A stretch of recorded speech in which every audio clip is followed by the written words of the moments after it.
Rochelle Castor is one of our Sisters in Liberty. She did a presentation, I don't know how many years ago. It was 2019 January. Remind me, what was her topic? Did you write it down? Emotional freedom. Yeah. Okay. Freedom. And she had written a couple of children's books, right? Yeah, because she gave them to me. And I looked over there and I'm going, but they're probably in my office somewhere. But anyway, this is her son, Sam Castor. He's an attorney. He just retired, a constitutional attorney, right? You're so young. I am. And he worked in the White House. Yeah. So he's going to tell us all about it. So I'll turn the time over to Sam Castor. There's my parents. Oh, no! Perfect timing. I'm sorry.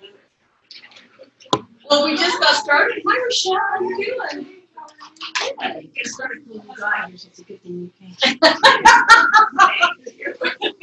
Well, before I forget, I am not trying to make money out of this book, which I know is like, I do well, too.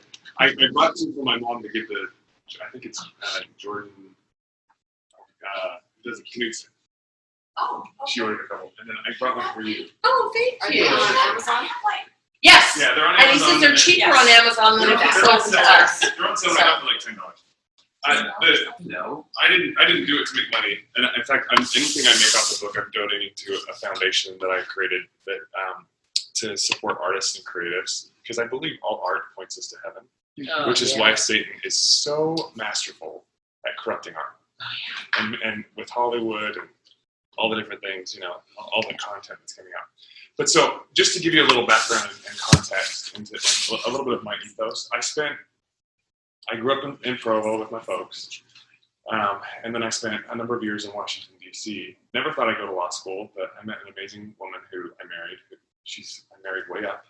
She's remarkable, and I remember she was teaching, we were EFY counselors, she was teaching an EFY lesson to a bunch of kids, and the Spirit said, Clarisabel, you need to take the LSAT. And I was like, I don't even know what the LSAT is.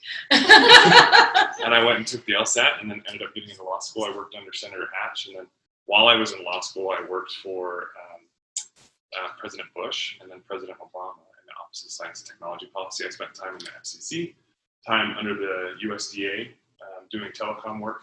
And then after I was in Washington, D.C. for a number of years, under Obama, I was concerned with some things that were happening, and so I quit. And I went back to Las Vegas. I litigated for a number of years. I was a trial attorney. Realized I wanted to stay married, and so I stopped doing that. And then I worked for a tech company. And the tech company was wildly successful. We built data centers. I've negotiated with Google and Amazon and Disney and Intel and Microsoft, you name it. I've interacted with those, doing hundreds of millions of dollars of transactions, probably close to a couple $1 billion of transactions over the last 10 years. So I've seen my fair share of conflict. I've seen my fair share of people who make a lot of money and you'd think would be happy.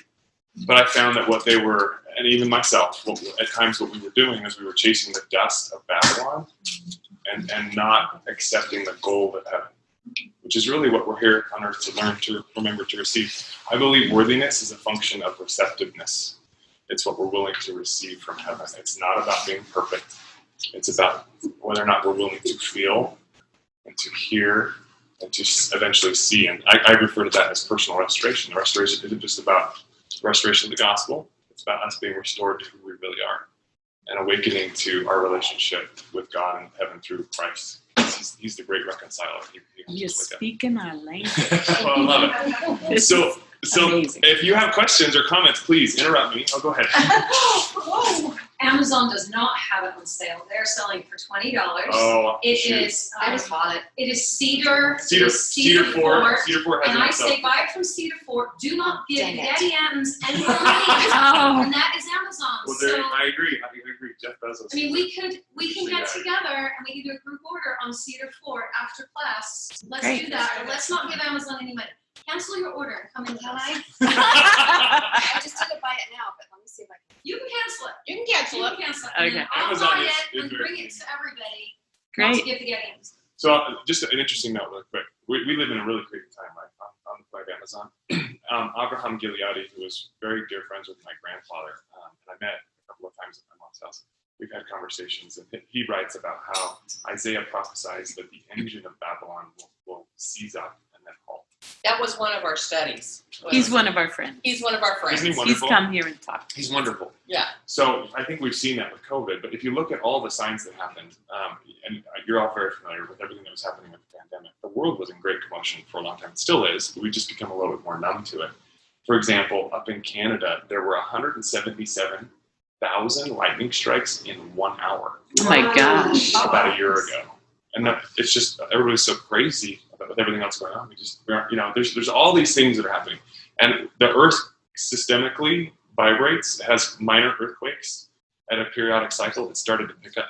President Oaks talks about it. Do you? It's called Quake Feed, There you go. and it notifies me every time there's an earthquake over 6.0. But every time I go in, I'm like, all of these under 6.0. Yeah. But there's 6.0 earthquakes and above happening 2 or 3 times a week. It's crazy. It's crazy. And there's one that happens about every 6 seconds, like a micro earthquake. It's almost as if the earth is breathing or vibrating somehow, because we believe the earth is Or alive. groaning. We're groaning. Absolutely. And so as we see the earth groaning under the weight of sin, a lot of us think that we're in a situation where we have to, the earth has to get wicked enough and then finally Christ will show back up. But I know that's not the way it's meant to work. I know that what we have to do is we have to manifest the things that we created spiritually before we came down to earth with Christ. We have to build heaven on earth. We have to prepare Zion. That's how we prepare the way of the bridegroom. That's how we make his path straight, right? Yeah, You've talked about it. Well, I'm just saying, you are so on the track of this group. I can't even tell you. Well, I'm delighted. We're so excited that you came to speak. Well, I hope you add to it then, because I don't believe. My whole goal is just to point us to Christ, and I don't want to be a door. I want to be a window, right? Yeah. If you have something that you feel impressed to share, please raise it, because we're meant to edify each other. And as we talk together, and we invite the Spirit, and then eventually we know Christ is with us, and that's the progressive path, right? Spirit to Christ, back to heavenly parents. So the question, Zion Rising Now, it really is this idea: can we do it? It's pretty crazy, but every time we've seen Zion rise, and I'll get into what that means, it's been at a time of great wickedness, of incredible wickedness. With Enoch, with Melchizedek, with Abraham, with Moses, there's always been tremendous darkness, because that's when the light has the greatest opposition to rise up. And so I just want to hit 3 points, because I could talk about this forever. I've had a professional course on what Zion is not. I've managed a lot of litigation, tens of millions of dollars of litigation. Attorneys treat each other very terribly. They're very contentious. And I remember one time sitting in a deposition. I had done 60 depositions in one case, a $30 million case, with this one attorney from LA. She was so cantankerous, and I prayed beforehand that I would be able to have a better day with this girl, because this lady, she was awful. And long story short, the Spirit came in and softened a deposition room. And I looked at her and I realized that, if you look at people, you can see who they really are. You can see who they were in the past as a child. You can see who they are right now, and you can see who they have potential to become. And the Spirit was so strong there. She actually, during a break, she said, I just had my second child. Do you think it's okay for me to get an au pair, or do you think I should stay home with my children? For somebody to be that vulnerable and open up during a deposition when attorneys are usually really combative, it's remarkable, right? Wow. That's the personal restoration. That's the awakening that can happen when we bring love and light and truth into our interactions with each other. That's what we're meant to try and do. Before COVID hit, I was actually in Shenzhen, China, at the invitation of Greenpeace, because we were talking about green data centers. And I came back in January of 2020. I'm pretty sure I got COVID while I was in China. And I came back and I had all these dreams. And the dreams were consistent and repeated and very memorable. I would walk out on my driveway and I would see the Vegas Valley filled with sirens and ambulances, and I knew something was coming. And so I felt this urgency. I knew it was going to be okay, but I felt this urgency to prepare for something. And I would wake up very early in the morning, oftentimes at 4:30 or 4:37, which is an interesting number. We'll get into that. In the morning, and I would study everything I could about Zion, how to build it in my own heart, how to build it in my relationship with my wife, because I have a lot of work to do, and how to build it in my family, and then how do we build it in communities so that we can build communities fit for heaven. And I would wake up in the morning and study and study and study, finding everything I could from every religion, not just the LDS faith, not just the Church of Jesus Christ Latter-day Saints, but everything. and compiling that into this book. And so the book that, if you buy it has over 1,000 footnotes. It's very heavily resourced, and hopefully it's edifying and points you to Christ. So during the quarantine, that was my quest. And I'll just hit 3 points. Point number 1, we can get into all this stuff, is Zion has influenced every religion, every major religion since it first rose. And you can see these things. It is amazing. It's beautiful, isn't it? Mm-hmm. Any questions so far? No? Okay. And here's why. It's influenced all ancient religions and modern religions because, and I'm happy to send you my slide deck if you want it. Oh, I don't To me, Okay. and then I can get it. That way you don't have to keep taking pictures. Because she's not filming, so now how's I going to read it? So Joseph Smith taught, that's the Tower of Babel.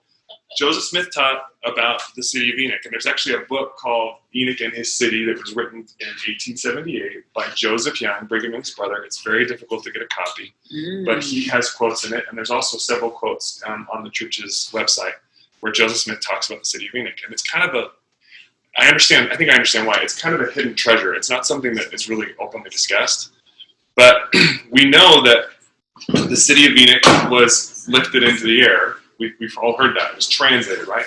Joseph Smith actually taught that the city of Enoch was lifted by its foundation, the actual city, which I'm sure you guys have heard of. You're all nodding. That's what this picture That's is. what that picture is. Lifted up into heaven by the foundations. And I have a number of quotes in the book, and I'll get to some. And the Tower of Babel was built to get to the city of Enoch because it was partially hid behind the veil. And Joseph Smith actually says the reason it was lifted up was to get above the impure air.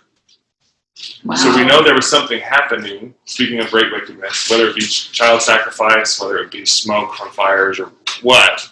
Cigarette smoke drives me crazy. I feel like it's an example of that. There was something that was making the air impure, and there was also this great righteousness that allowed them to rise up.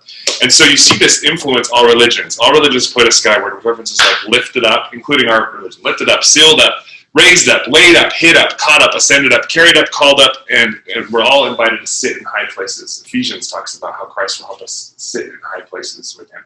And all the mountains point us skyward, all the trees point us skyward, all the temples and churches, all these buildings built by all these religions.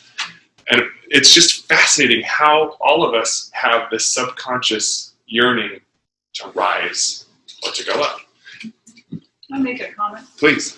I'm a master herbalist and I have a friend who travels the world, and he said the plants now are moving up in elevation on their own to get out of the impurities, like you said. Oh, that's It's fascinating. like they know how to do that. That's fascinating. Yeah. Because you're finding them higher and higher up than you used to find them. Huh. Makes sense. But that's good though. When we go to the mountains, we'll have everything we need. They're migrating for us in advance. So why is there this collective impact? Why is there this collective awareness of the need to go up? I mean, something must have created this visceral impression on our collective consciousness as humanity. And I think some of it is the fact that we had a fall that led to the need to rise. And there's some wonderful pseudo-epigraphal books that you can read and see if the Spirit tells you, to what extent they're true. Pseudo-epigraphal means we don't know who wrote them, but we know that they were scripture before the Bible was rewritten by King James and some of the other reformists. Apocrypha. Yeah, it's like apocryphal, but it's a little different. Pseudo-epigraphal means it was apocryphal, but we don't know who the author was. It was like the author removed their name. But they were stories that were referenced by Christ during his time. And one of them is a talk about how when Adam and Eve fell, there's a book called the Book of Adam and Eve.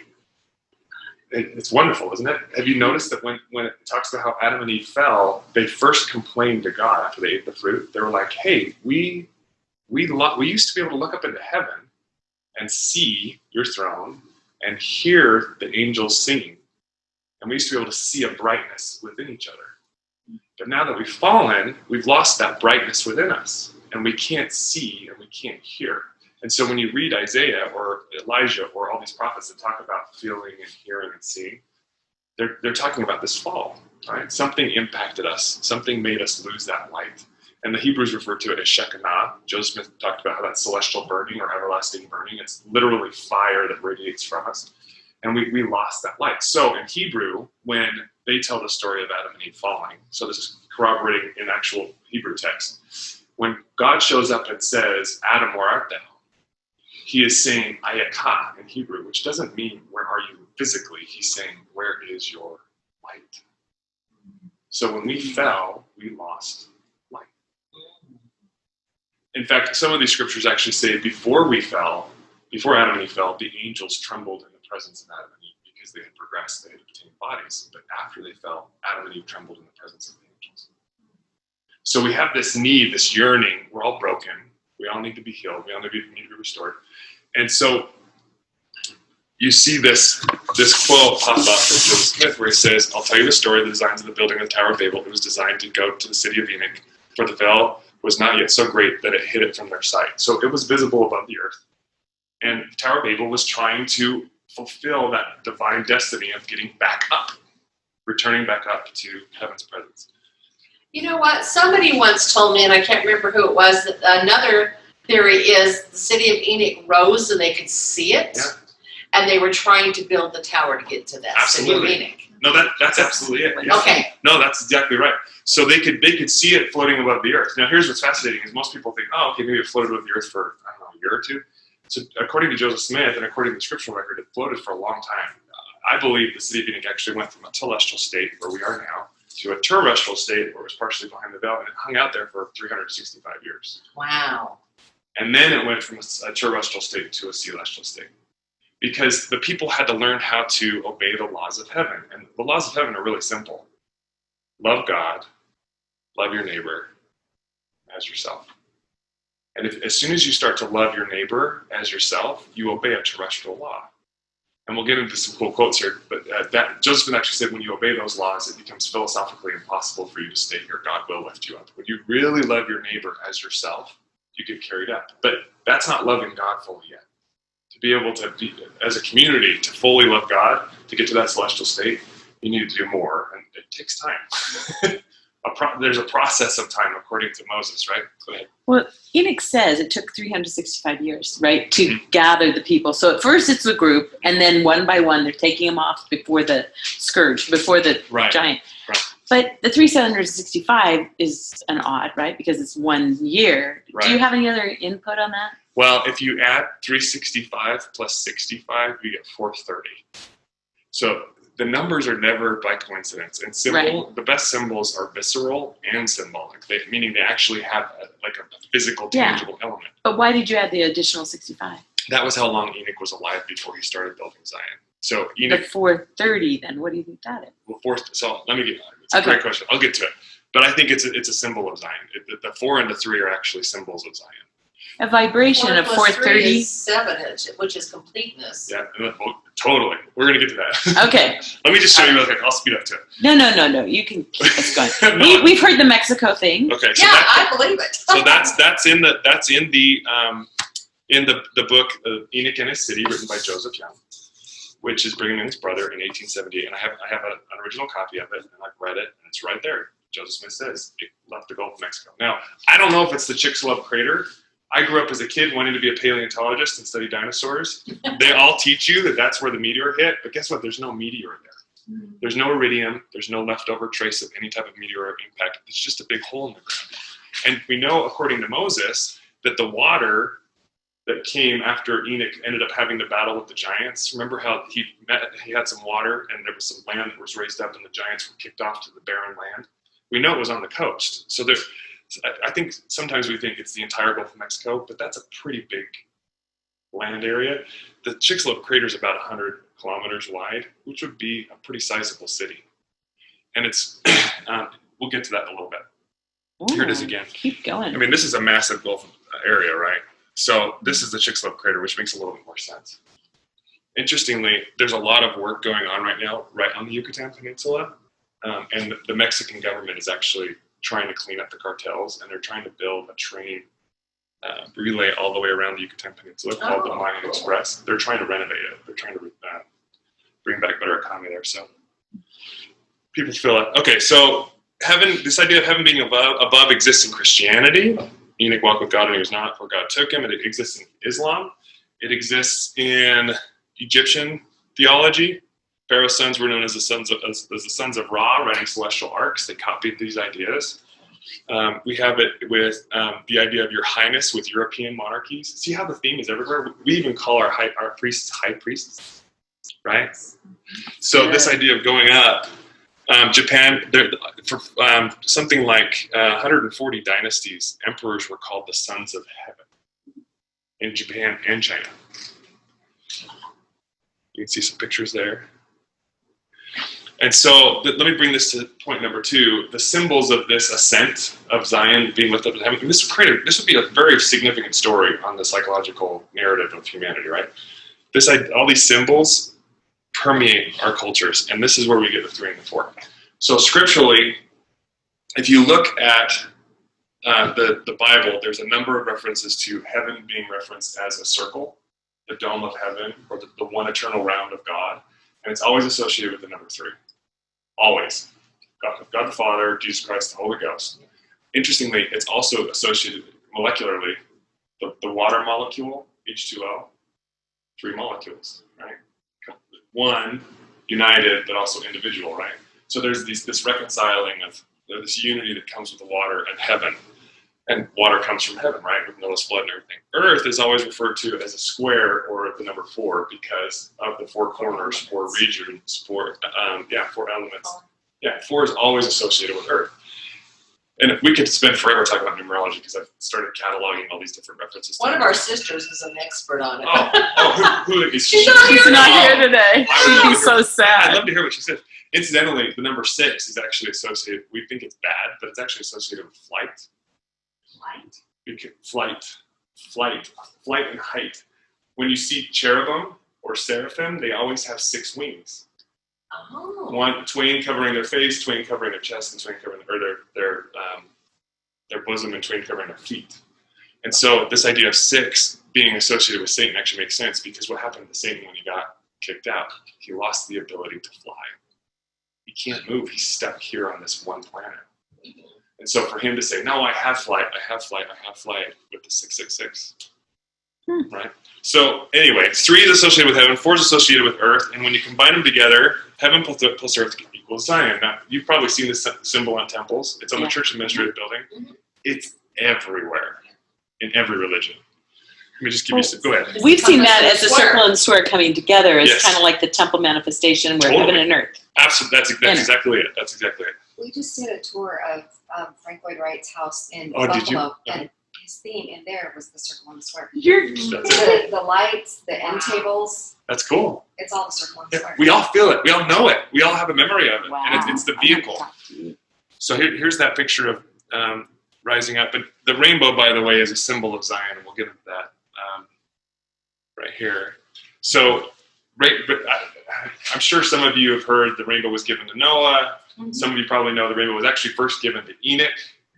Sign of the covenant. As a sign of the covenant, Enoch was up in heaven, up in Zion after it had been risen. And God was like, hey, I'm going to destroy the earth. And he's like, what about my grandson, Noah? And so God gave Enoch the rainbow. How many colors are in the rainbow? 7. How many colors are in the gay pride rainbow? 6. Wow. Really? Yeah. Well, they added a whole new section. Well, Got and I pink think and brown and white and blue. Yeah. and there's now 12 there, but it's a fascinating counterfeit, right? If you read about people who end up inheriting the celestial kingdom, they're people that want to become laws unto themselves. They want to create their own space. And there's a really funny video that my kids watch where Mr. Incredible is in the cave and he's trying to find his family. And there's the scene in the movie is he sees little superheroes that have been terminated by this bad guy. But someone recreated it and it shows all the variations of the flag. That flag has changed about 100 times. Wow. Because they're just trying to consistently add more and more. But if you look at the traditional idea of 7, there's number 7s everywhere. We have 7 creative periods. We have 7 other planets beside Earth. We have 7 continents, 7 days in the week, 7 seas, 7 colors in the rainbow, 7 words to Joseph Smith. This is my beloved son, here. Oh, beautiful. Right? And it's everywhere. Beautiful. And I could give you a list of another 100 examples. When Elisha cures the boy that dies, we just studied this, remember? And he tells his servant to go do certain things. When Elisha and Elijah do this, it's always 7 times. Go bless the child 7 times, or make sure that you go look for the rain cloud before that's going to come and make Ahab get stuck in the mud. Go look at the rain cloud 7 times. It's everywhere, right? Do the name and wash. Name and wash 7 times. Yeah, so it's everywhere. Like this is meant to be a cord to awaken us, to remind us what our real purpose here. It's not just to have a cool house. It's not to have cool dust of Babylon. It's to get gold above. So what color is missing in the gay flag? Indigo. Now, I have friends. I have dear friends who are gay, and I hate saying it that way because I don't believe we can ever define ourselves by our appetites. And so I have friends who I have a dear friend who comes to church. Who's married to another guy, and they've adopted a little girl, and they're wonderful people. And I'll tell you, every single person I've talked to that struggles with that. This is my own personal opinion. And I have relatives. Every single person I've talked to that struggles with homosexuality has experienced some type of sexual trauma. Usually it's child abuse, including my friend in Vegas. And then we have another neighbor that she just divorced her wife. And both of them will say, yeah, we were abused as kids.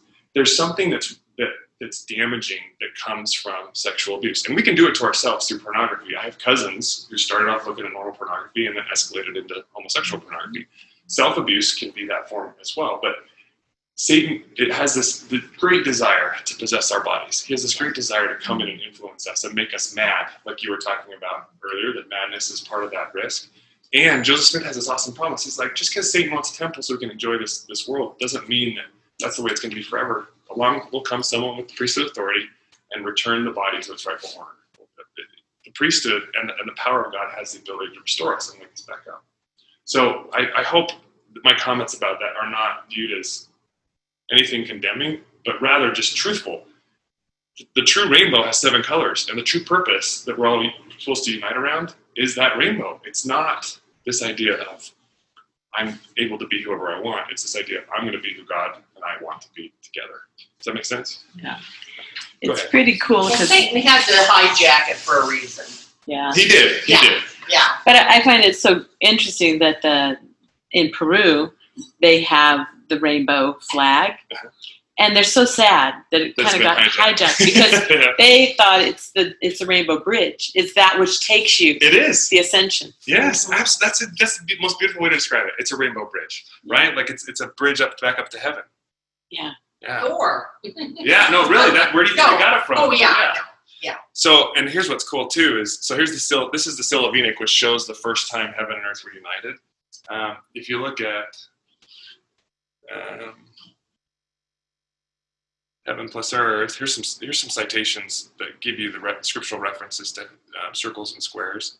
Our new church symbol, guess what it incorporates? Yeah. Isn't that cool? That is so cool. Yeah, this is just the name. He's the cornerstone. So the Christ is the cornerstone. And then because what we've been shown mathematically is like to perfectly square like the inside to make it the outside. What do they call it? Squaring the circle. Yeah. To try and get that is almost impossible. It's almost impossible. Yeah. But this one, they don't have the same square, area. But that one is super close. It is super close. And this is me superimposing the lines. If you actually use the real lines, it's perfect. The arch in the square. Yeah. Wow. So it's a doorway. It's a gateway. It's beautiful, right? And that's why they changed the language that they've been saying is the hinge point. I mean, that conference, hinge point. Italy. The door. Yeah, that's totally it. That's what I said. I hadn't thought about that. That's beautiful. So, guess what a rainbow looks like from above? The circle. Oh, yeah. Oh, yeah, because it's a whole circle around the moon or whatever. Yeah. That's beautiful. From above, you're looking at those as two-dimensional. You're right. They need to be spherical and cube. Well, so if you look at that, then the Earth would always hide heaven. Yeah. Because the circle would always be inside of the Earth. Yeah, you're right. Sam, do you need a stool or a chair? No, I'm okay. I already offered him. He said he's fine. Yeah, I'm okay. But let me highlight one thing really quick while we're talking about this, because we're trying to reconcile heaven and earth, right? We're trying to unite them. And so I want to highlight that the world is filled with paradoxes and dichotomies. And I learned a lot of this stuff from my parents. But when you're dealing with day-to-day life, you have day and night, justice, mercy, truth, love, heaven, earth, men and women, spirit and body, circles and squares, life and death, perfection and sin, eternity and mortality, spirit and body, all this stuff, water and earth. There's all these different things that a dichotomy being they're connected, but they don't fit together. They're tangentially connected, but they don't fit. They're a paradox. Christ is the great reconciler, and he makes things into one through his at one-ment. He brings things together. So if you feel like there's war in your life, if you feel like there's something that's really tense and stressing you and pulling at you, it's an opportunity to find Christ, because he reconciles those dichotomies. He brings those things together into harmony. It's the most beautiful opportunity to find him, is when you're in those painful valleys. I used to think that finding Christ meant you had to climb the mountain and get to the peak, and he's definitely at the peak. But I know he's more so in the dark valley. He's there with the broken. He's there with the discordant, and he's weeping and calling them to come join him at the peak. But sometimes the only way we can see him is in that dark valley. And so he reconciles all of this. He brings it all into one. And speaking of American history, the Hathens have an awesome book that very lightly touches on this, and I've expanded it. And I give them credit for this in the book. But if you look at Christ as the great reconciler, and then you look at America, the Hathens highlight that on our coinage we have "In God We Trust" and we have "Liberty" in their book "Faith Is Not Blind." The "In God We Trust" is an idea that we inherited from the Jews, from the Hebrews. Liberty is an idea we inherited from our Greek and Roman democracy ideology. America is a dichotomy. It's a beautiful dichotomy, not just in Republicans and Democrats, which it's very easy for us to scorn the Democrats. Don't get me wrong. I have a lot of Democratic friends. I went to law school in DC, you know. But when I bought a shotgun after I hit the bar, they thought I was absolutely crazy. But, you know, what we're doing in America is we're reconciling the idea of individuality and unity. We can be unique and we can be united. The United States of America. We can be individual and we can be harmonious. We can sing our own notes and be in harmony with other people if we follow Christ. If we don't follow Christ, then it's just war. It's just us being our own selves. But so he, on the Greek side, which is the earth side, you have works and reason, individualism, justice, life, liberty, pursuit of happiness, glory to man. On the heaven side or the heart side, which is the Hebrew heritage, you have faith, compassion, unity, families, right? Instead of individuality, mercy. This is our Hebrew heritage. Obedience, trust, sacrifice, and glory to God. And what God is trying to do is he's trying to say, I'll give you glory as you give me glory. I'll lift you as you worship me, right? So there's this reconciliation that comes in Zion where we're individual and united, pure in mind and pure in heart, where glory is to all. Can I just add to this? Dang, I'm going to start crying because here's my son. I'm just so proud of it. Right. Anyway, I don't know if you're going to touch on this because I don't know if we've talked about it, but there is a new or newish book out by a Jewish psychiatrist. Oh, it's wonderful. Yes. And have you talked about it? No, who is it? Her name is Lisa Miller, and it's called The Awakened Mine. Mind. And she has a podcast with a group at BYU, one of the podcasters at BYU, called The Science of Spirituality. You guys, it will blow your mind. Yeah, she's so good. She totally connects this all together and helps us understand, and has helped her colleagues understand, because she's very well known, in a very big way, that she can show us the science that our spiritual connection is how we're going to overcome depression, anxiety, suicide ideation, all of it. In fact, she says that therapy without foundation in spirituality or a connection to God causes iatrogenic harm, which means it's like going to the hospital for a broken arm and you get COVID. So if you go to therapy and it's not grounded in Christ or a spiritual belief structure, you're damaging your ability to actually heal. Wow. That's right. She talks about the whole prescription. She did it for years. You know, right there, the awakened brain. She has a great podcast all about it. The awakened brain. Yeah. Science of spirituality. So the goal is to unite the brain and the heart, which I think is where you get that real awakening. That's how you regain light. Right. That's how you reconnect with God. Thanks, Mom. I love it.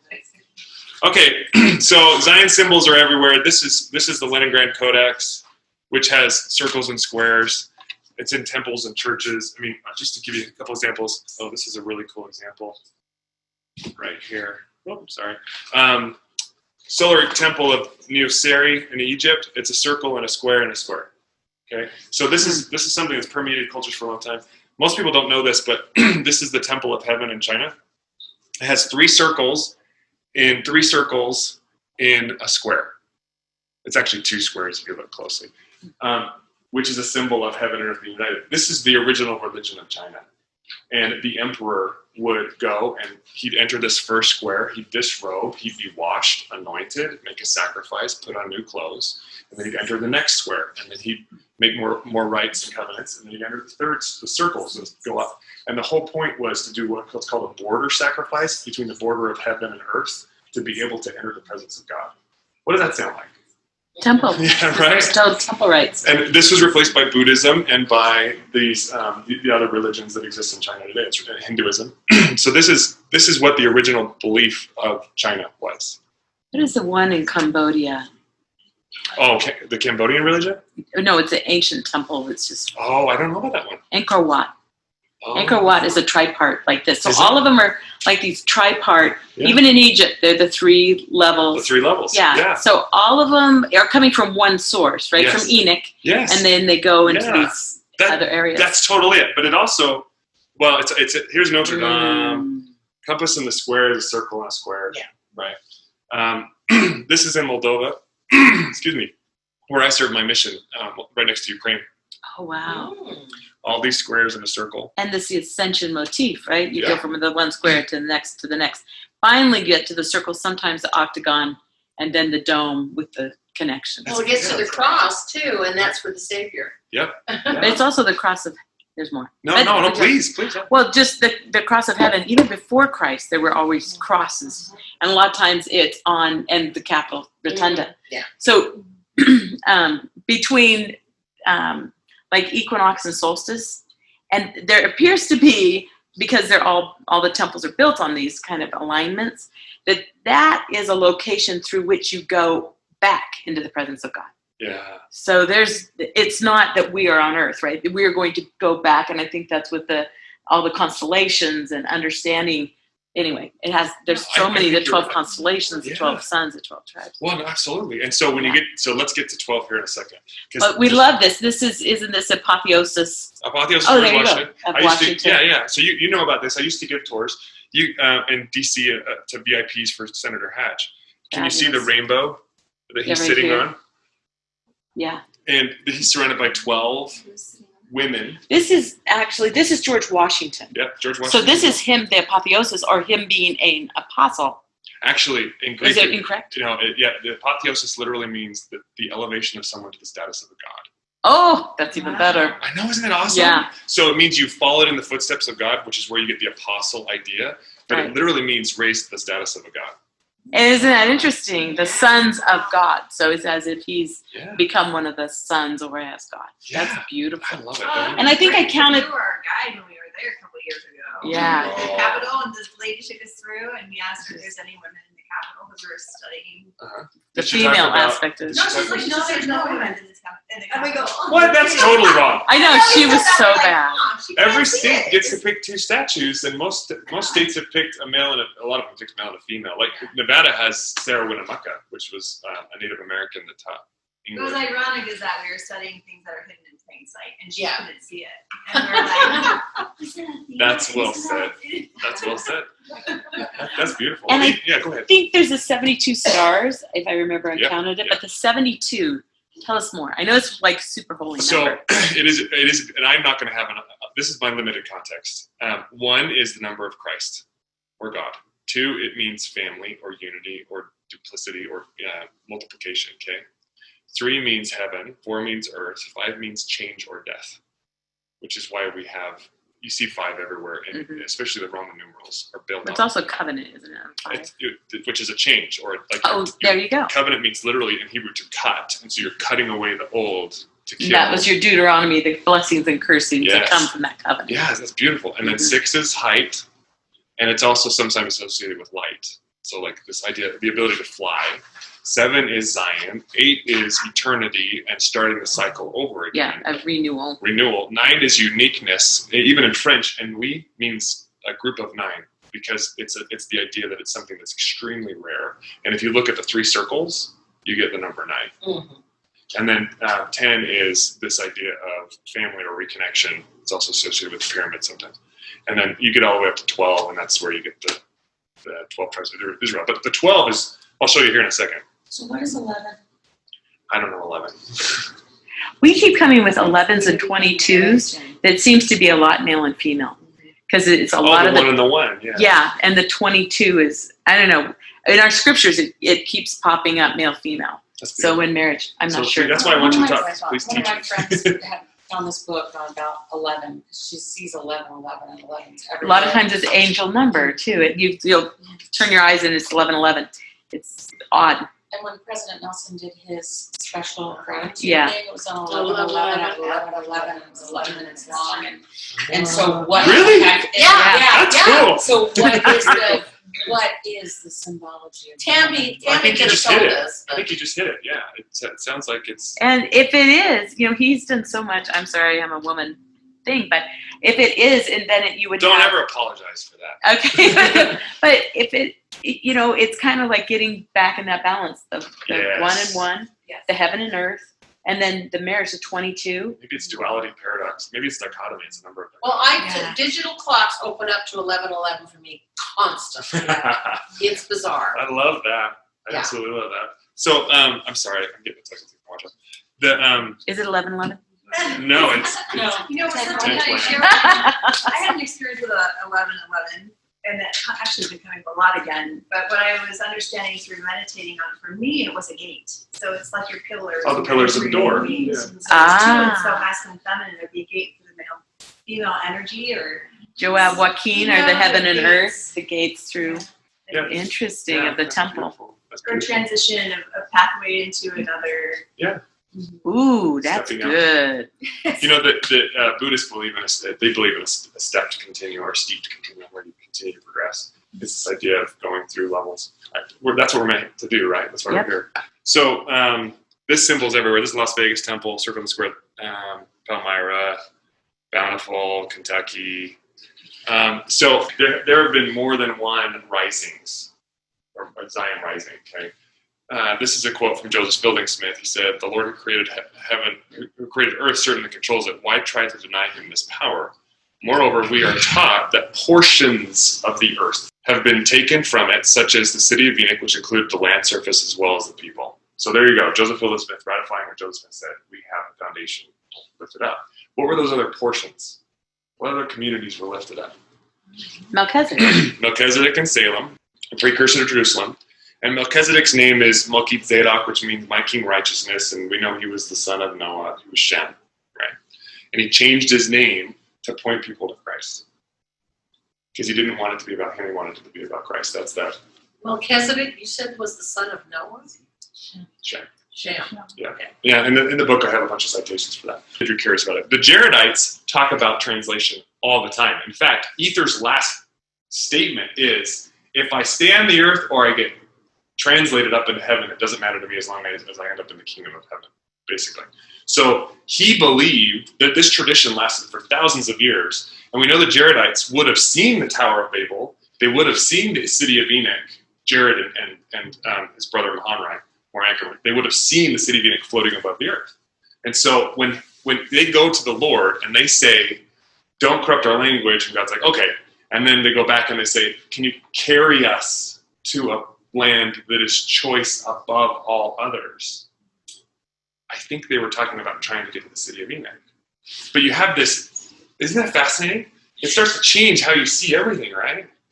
What are you laughing about? Yeah. Well, and they wanted to get to the city of Enoch, and instead they came here. Right. Well, let's talk about why. Let's talk about why, because that affects all of us. So there were three groups. There was the risen, which we know were lifted up. There were the residue in Enoch's time, the people that were left over that were wicked. But then there were the remnant. And the remnant's a word that pops up all throughout the scripture. And the remnant are the covenant people that have chosen to stay on the earth to help other people rise. Just going back to what she said, you say that the Gulf of Mexico is the city of Enoch risen. The Jaredites came back here. Didn't they come back here? Yeah. Yeah. Yeah. They just couldn't get up there. Right. It was all connected. Well, this is in the days of Peleg when we had Pangea and the earth was connected. And we know when Christ comes again, all the earth will come back together. Right. And this is kind of crazy too. Did you know that all the mountains are going to go away and it's going to become a perfect circle, a perfect sphere? That's No a bummer. valleys. I know, but there's got to be a reason for it. It's better than what we have now. The mountains are there to point us to heaven, and when Christ finally comes back and we build heaven on earth, we don't need the mountains anymore. But you can ski. You can swim. You'll be able to fly. We don't need Go to ski on the clouds. Yeah. Just go to another world that still has mountains, and then you can. There you go. You can do that too.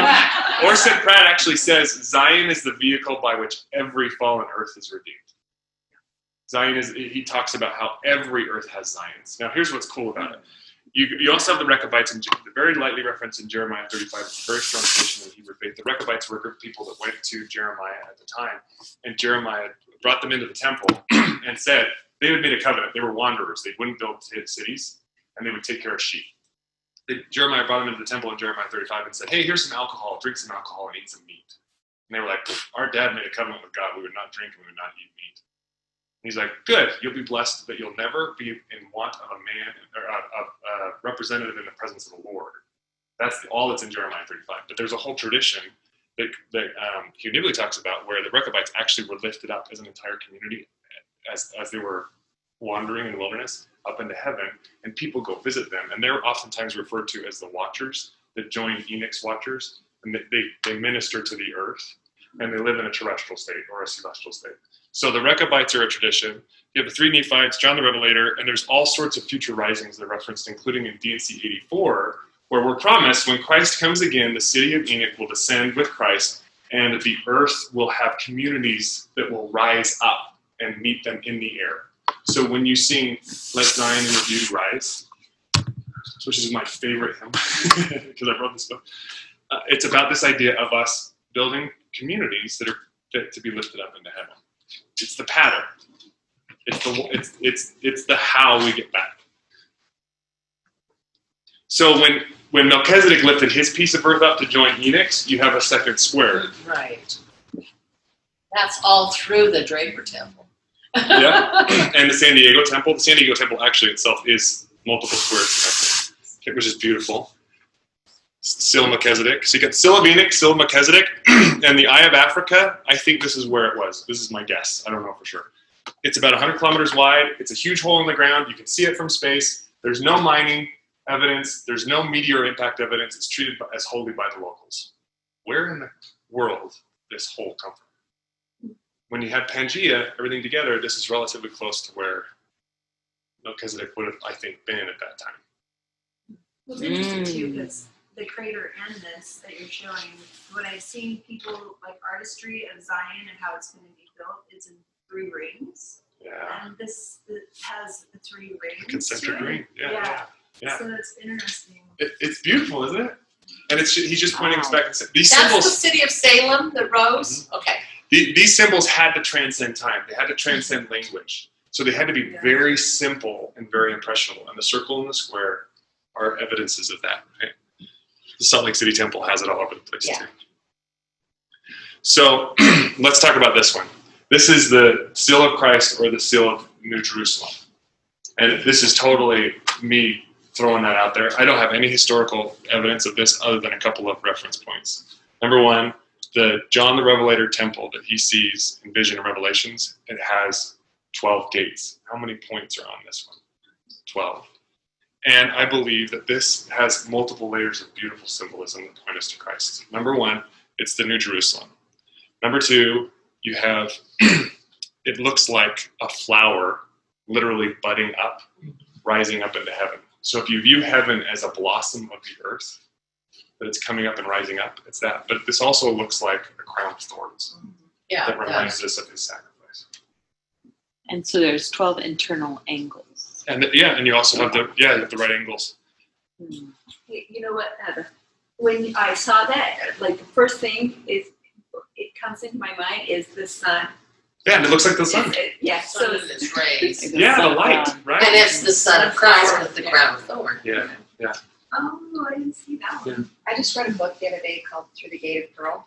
Oh, that's a beautiful title. It was a like a near-death experience written back in 1916, and it explains when he went to heaven that there were 3 gates on the east, 3 gates on all the different areas. That's what that makes me think of. The 3, and there was like the gate of the martyr, the gate of children, the gate of apotleship, the gate through which You could enter. people would enter based off of their life experience. Oh, that's beautiful. Well, so there are a couple of historical references connected to this. Do you want to say something, Dan? Isn't it interesting? I mean, you probably have been looking at this for a while, but so again, this is a 2-dimensional relief of this image. Right. But isn't it interesting that the squares are interconnected, i.e., sealed? They're sealed. Yeah, it's beautiful. So, and then if you add to that the idea that in the Dead Sea Scrolls, there is a book called the Book of the Archangel Michael. And this is Michael before he comes down to earth, remember? Because Michael ends up becoming Adam, right? So Enoch had the gift. He was given the gift to be able to see past, present, and future. So he could look at somebody and he could say, I see you as you are right now, but I see who you were before you came down, and I see who you're going to become, and you better repent because you're not on the right path. Which is why all people were offended at Enoch, right? Because he could see things. So Michael had the ability to transcend time as well, and the atonement transcends time. So this idea of time being a loop, it's hard for us to understand. We think of things linearly, but time is really a circle. It's really, I've heard physicists joke, it's really like a donut because they like donuts. Yeah. But so when you look at something 3-dimensionally or from above, in the book of the Archangel Michael, he actually talks about how he sees mountain peaks in a circle and one in the center, and that's the city where God rules. So if you look at these as mountain peaks or gates or temples, then you can start to see that which is what Joseph Smith prophesied would occur. In John Revelator 2, the city of New Jerusalem will have 12 temples and one in the center, right? Can I just add again? So if this is a 3-dimensional thing, then the thing that sits on the ground, looking at it 3-dimensionally, is the corner. So each of the corners has to sit on the ground, and because of the relief of other levels, that line goes up. So that line has to go up, but it also goes back down. So it's another gate. Yeah. It's another paradox. Are you sure it's not a spiral? And it may be a spiral. I don't know. That's a great point. Because that is how we ascend. Spiral. So there's 12 gates. Above the level. Yeah. Yeah. The spiral galaxy. Yeah. And 2 additional things is over in Glastonbury, where they think, with the traditions of Christ, is that he was in Glastonbury. His great uncle was a tin trader. And so, but at Glastonbury, there's the hill in the middle surrounded by 12. And they think at one time before they drained it for agriculture, there was water in between. And so they have a marker up at the top of Glastonbury showing you, so it's almost like the constellations, the 12 that were around it. Oh, that's cool. They were naturally there. And in Peru at, what's it called? Sacsayhuaman. It's not actually that, but it sounds like that. But it's where it's the mother, and it's kind of in Cusco, is in the middle. And then they have these glaciated mountains around, like these 12 glaciated mountains, and they see the glacier with the water on top of them as antennas. Oh, that's cool. So the shaman will go and take rocks from the different mountains, and that becomes his holy pack that he will keep with him and then give to the next generation and the next generation. That's very cool. Yeah. And even when we went down to Chaco Canyon, there's the Fajada Butte in the center with these mesas that are like the surrounding area. And I think this is a remnant of probably the Nephite or star priest, because everything's to the alignments in the heavens. That's beautiful. So, yeah, I love that. I think we keep finding this pattern. You're looking good. Well, thanks. Okay, good. So then let me talk about the New Jerusalem and the Old Jerusalem for just a second. So I think it's important to remember that Joseph Smith said there's a material difference between the church of God and the kingdom of God. And when we're in the temple, we talk about church, kingdom, and Zion. There's 3 of them, right? The church of God is designed, according to Joseph Smith, is designed to help with the salvation of the souls of men through priesthood ordinances. That's the purpose of the church. Now, the church leads the kingdom. It's part of the kingdom. And you'll see a lot of church talks that talk about how the church is the kingdom and the kingdom is the church and all this kind of stuff. And I understand that. Like, there's this reconciling, right? But there is a difference between the two. The kingdom of God, according to Joseph Smith, which he founded, which was the Council of 50, which was designed to build up a new constitution for the U.S. government. The kingdom of God is designed to protect the agency of man. Dang. I've studied it. I've never heard it said that way.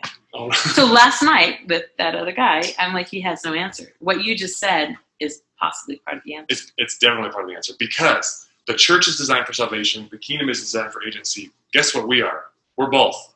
Mm-hmm. But our primary goal, we're not leaders of the church. Our primary goal is in the kingdom. And the kingdom does not not everybody in the kingdom wears white shirts and ties. Right. Not everybody in the kingdom doesn't have facial hair, which is why I have a beard. Because I want to be friendly to people who are part of the kingdom. The kingdom is wildly diverse and beautifully so. It's meant to allow for agency, not where people are insisting on their own path and become law unto themselves, but where people are organized around the idea that we're going to respect each other's agency. Mm-hmm. And the kingdom of God, this is what's really cool. If you look at the prophecies that Nephi had about the church and how the church in the last days would be small, and Daniel 2 talks about the kingdom that will roll forth like a stone cut out of the mountain without hands and fill the earth. The reason they're different, the reason one is small and one fills the earth, is because they have different functions, and the kingdom has filled the earth. President Oaks gave a talk 2 conferences ago where he talked about how only 3 countries in the world don't have constitutions. We have replaced monarchies with governments. That's the kingdom of God. And it's our responsibility when we see bad things happening to stand up and say, that's wrong.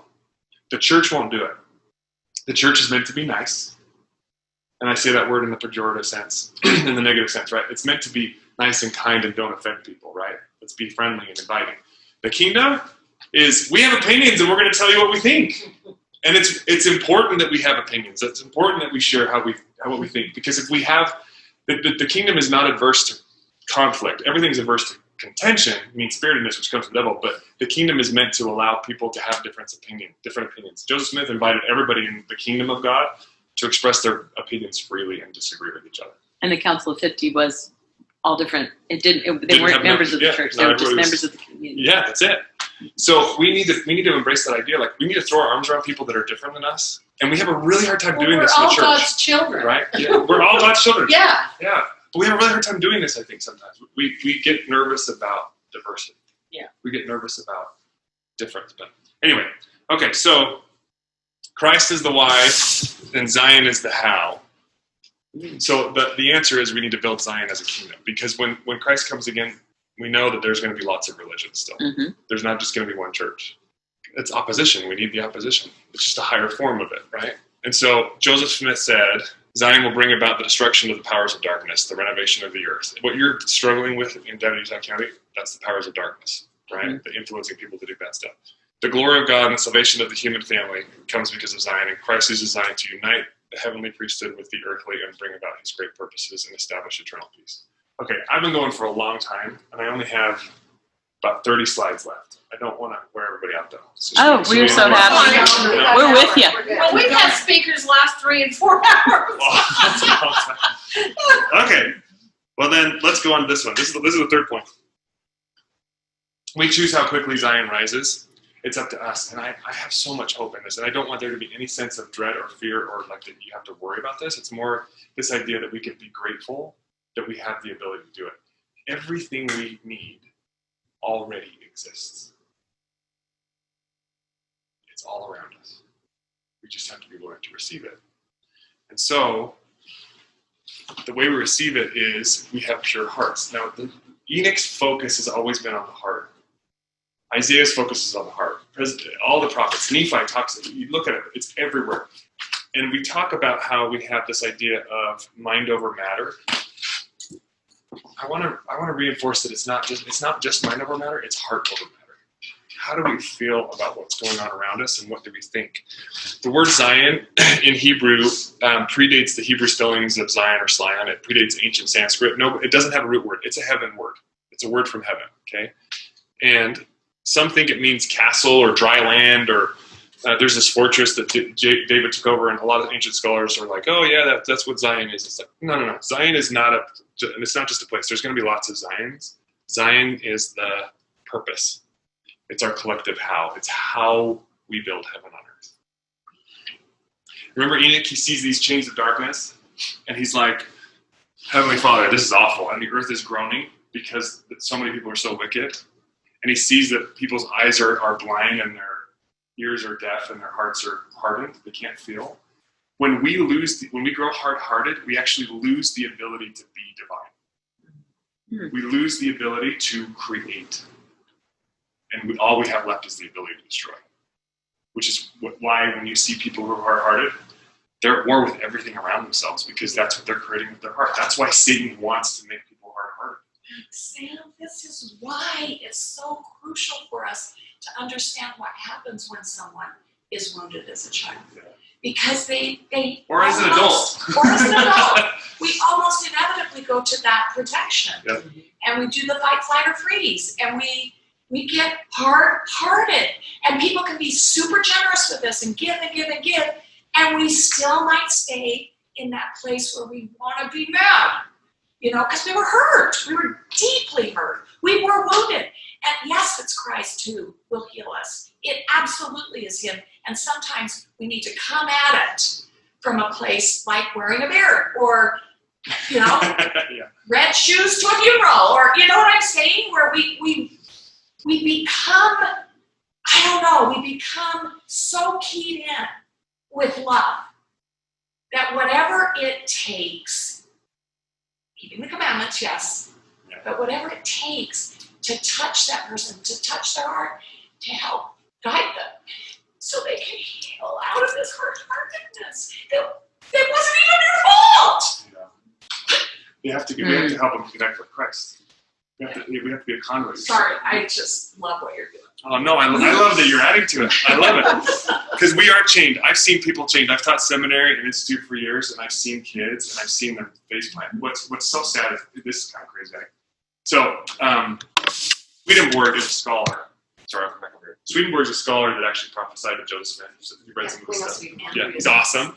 Do you remember how he talks about how after we die, our faces change? He actually says in Heaven and Hell that within a period of time after you die, your spirit starts to reflect the life that you lived, and you're more beautiful if you've lived a life of virtue, and you're more ugly if you've lived a life of sin. Your face starts to reflect it. Now, this is really interesting because the only begotten of the Father who looks just like the Father, of course, is Jesus Christ, who's the only one that's actually lived all the perfect laws. And we know that He changes how He looks, and in visions of glory, He shows up hidden, and we know that He's visiting a lot of people. But faces say a lot about us. And you can see it in people's faces. I know you walked around and you've seen people and you're like, something's off. There's a wound there. There's pain there, right?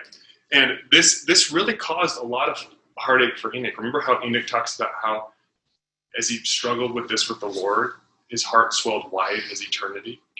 His heart grew. His compassion, his ability to understand people and see them as they really are and see past the woundedness and help them reconnect with Christ. This is a really powerful thing. And it's what helps cut through the chains. Well, Swedenborg talks about these faces that happen. It happens in real life now, too. I have an institute girl, and I've debated showing her face. She was a very sweet, beautiful girl in my institute class. My wife and I taught together. She'd come and talk to us. She wanted to be an actress. She moved to LA. It's been 2 years. She looks totally different. She looks like she's been just through hell. And she has a boyfriend. Her face is totally twisted, and it looks like she's been doing drugs. You just see the toll that it takes on people. Now, it's easy for us in the church to go, well, be judgmental or shame or whatever, because we get afraid of that.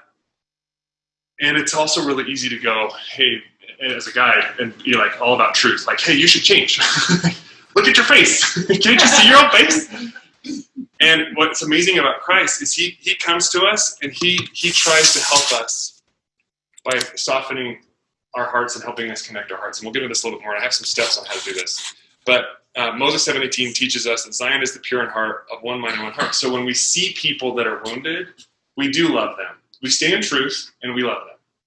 And Joseph Smith taught that, oh no, actually this is me, sorry. Zion is not only a place, but also a creative coexistence. When we love each other, we actually start to create together.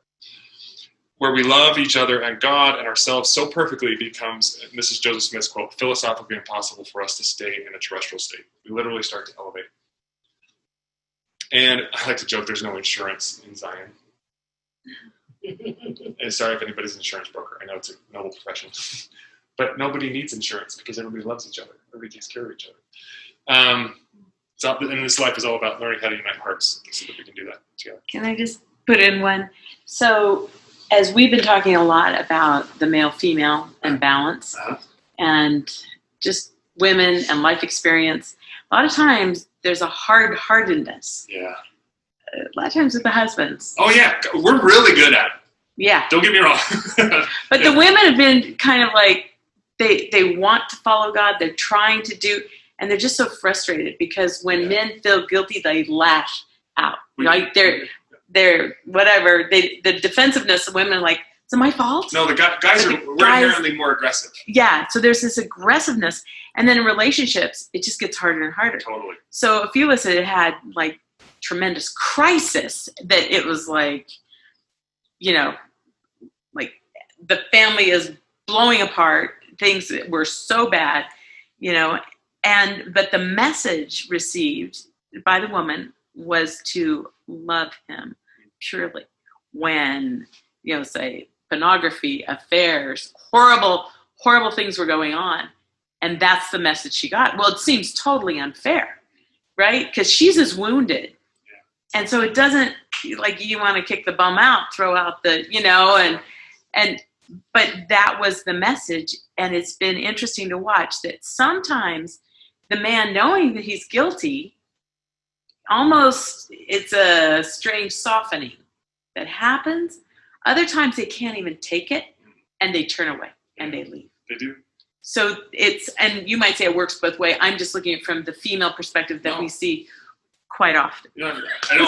I've seen it. I've seen it in my own marriage. Like when I am at, we all learn. All of us guys learn, right? And we'll make mistakes. Whenever we're at war in our own hearts because we made a bad decision or we have internal dissonance and we're in disharmony with ourselves, then we, instead of trying to get back into harmony, sometimes we think, well, the best way to make myself feel less crazy is to make the world crazy around me.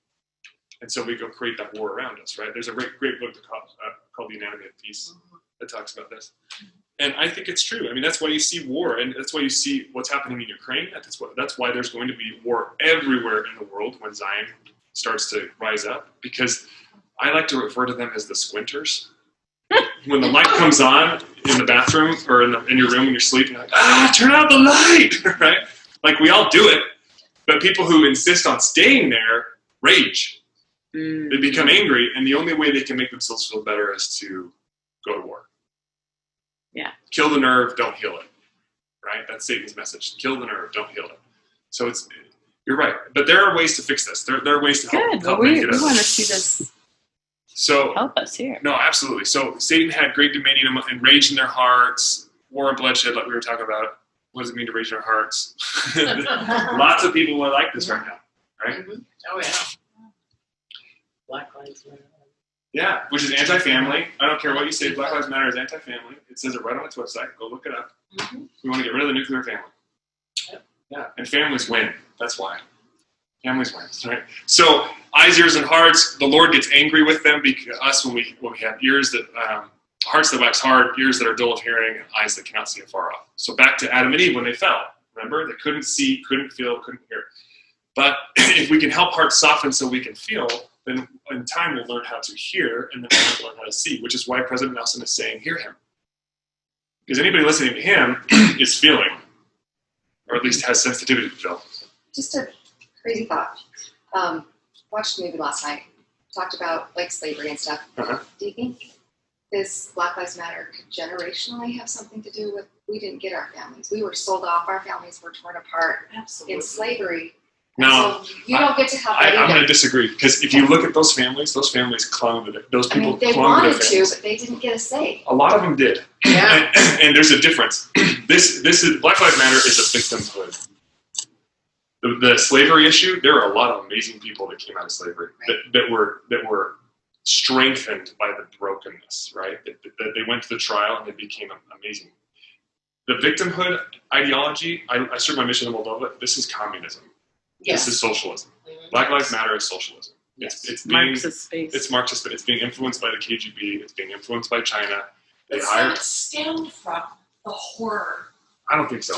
No, I think they could. they've That's what I thought co-opted this it. morning. They've co-opted co-opted it. They've taken it over. Oh, They I totally believe that. They marketing. they have taken Yeah, their but the their Bruce. ideology the and said, who can we hold up as our poster child that nobody will go against us? Right, look at And I think that's where it's But coming look at from. Burgess Owens. When he came here, he says, back when, and he's older than me, I think, a few years. But He's about 70, 71. Yeah, well, I'm not there.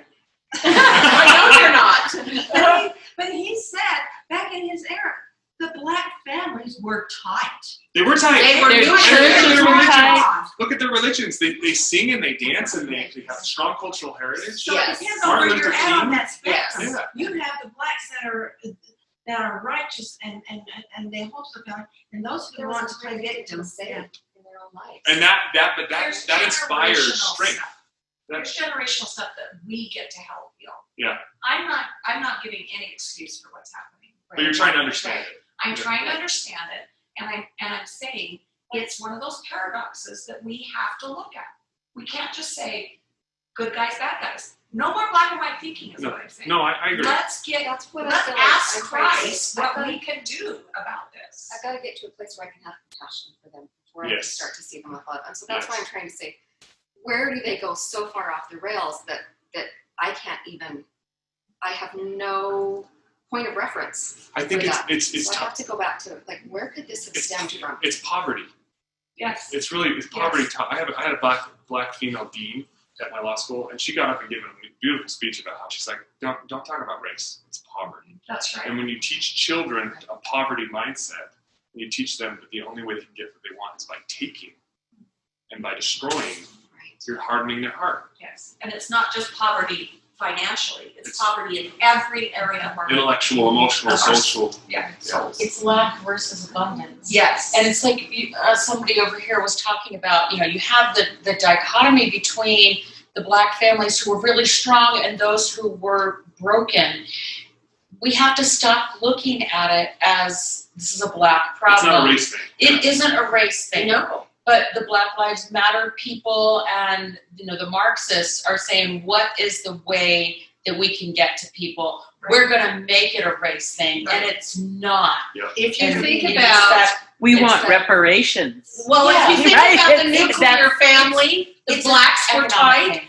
What great way to destroy the family is through abortion.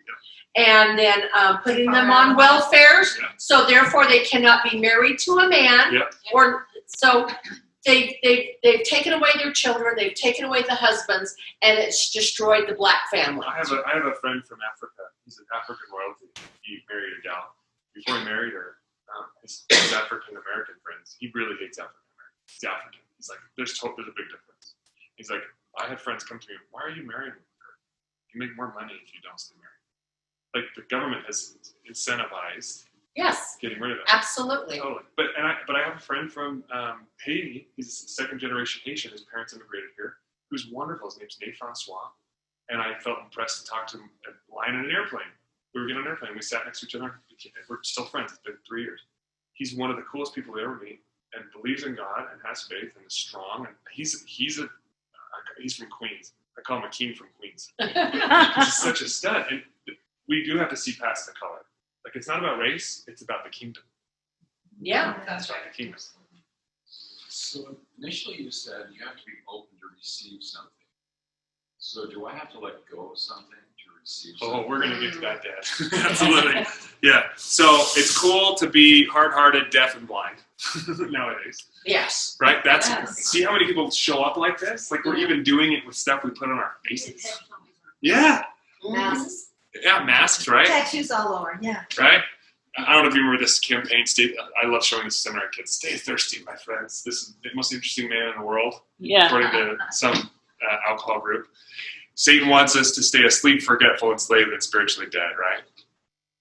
So we have to be reborn into God's kingdom. So this is Enoch's whole message. This is a lot of prophets, their message. How do you get reborn in Christ? How do you be reawakened in Christ? And you have to regain your heart, eyes, and ears. You have to regain your divine senses, your ability to feel, hear, and see. And this isn't just, okay, now I feel it, I feel good about myself. This is literally being able to see. Not just seeing what's around you, but seeing the spiritual matter around you, which is what Enoch gained the ability to see. He, as a seer, which all of us are invited to become, every single one of us is invited to become a seer. We have the ability to see things as they really are, past, present, and future, spiritual and temporal. Wow. So and we'll gain that ability. So Adam was baptized, Enoch's clicking, all these people coming up. So to my dad's point, if we're going to stretch our hearts and hands as wide as eternity, we have to let go of the dust. We have to let go of the old. So Christ is inviting us to surrender the dust of Babylon for the gold of heaven by opening our hearts and hands to receive, love others and him as ourselves, and receive all our heavenly parents have. All of it. So let's talk about identity for just a second. Brigham Young, this is my favorite prophet quote. He said, the greatest gift God gives his children is the ability to preserve their identity in the presence of God. So when Christ shows up, he changes everything. He literally makes the mountains melt. He literally makes the oceans move just by his presence. When he shows up, if we're not worthy, we are melted and removed. We're burned, right? So Brigham Young said the greatest gift he gives us is the ability to preserve our identity in his presence. That's eternal life. That's the ability to know Christ, is to preserve our identities. Our identities are important. We're not supposed to be homogenous. We're not supposed to be all the same. Automaton. That would be Buddhism. You're a drop going back into the sea. Yeah. No. Type of thing. No. Or Hare Krishna, you might be a boy, you might be a girl, it's a soul. But individually. Yes. Yeah. And we're all by him and of him and through him, which is a whole other quantum physics discussion we can have. But this idea of us preserving our identity, it's all over the place. You see with the transgender movement right now, see how many of them refer to themselves as they? The only other time we pronouns. The pronouns, he, she, that, yeah. The only other time we see that in scriptures is when Jesus is talking to possessed people. So I want to be really clear. We're talking about possession. We're talking about spirits possessing the bodies that were created for Adam and Eve. It would be like, how would you say, I am nosotros? Yeah, you get rid of you go into madness, right? You go into the plurality. Yeah, like how do you change all languages to suit this concept? Right, and they're trying to do it right now in the U.S. government. They're trying to change the idea of the word mother. They're trying to replace it with birthing person. Yes.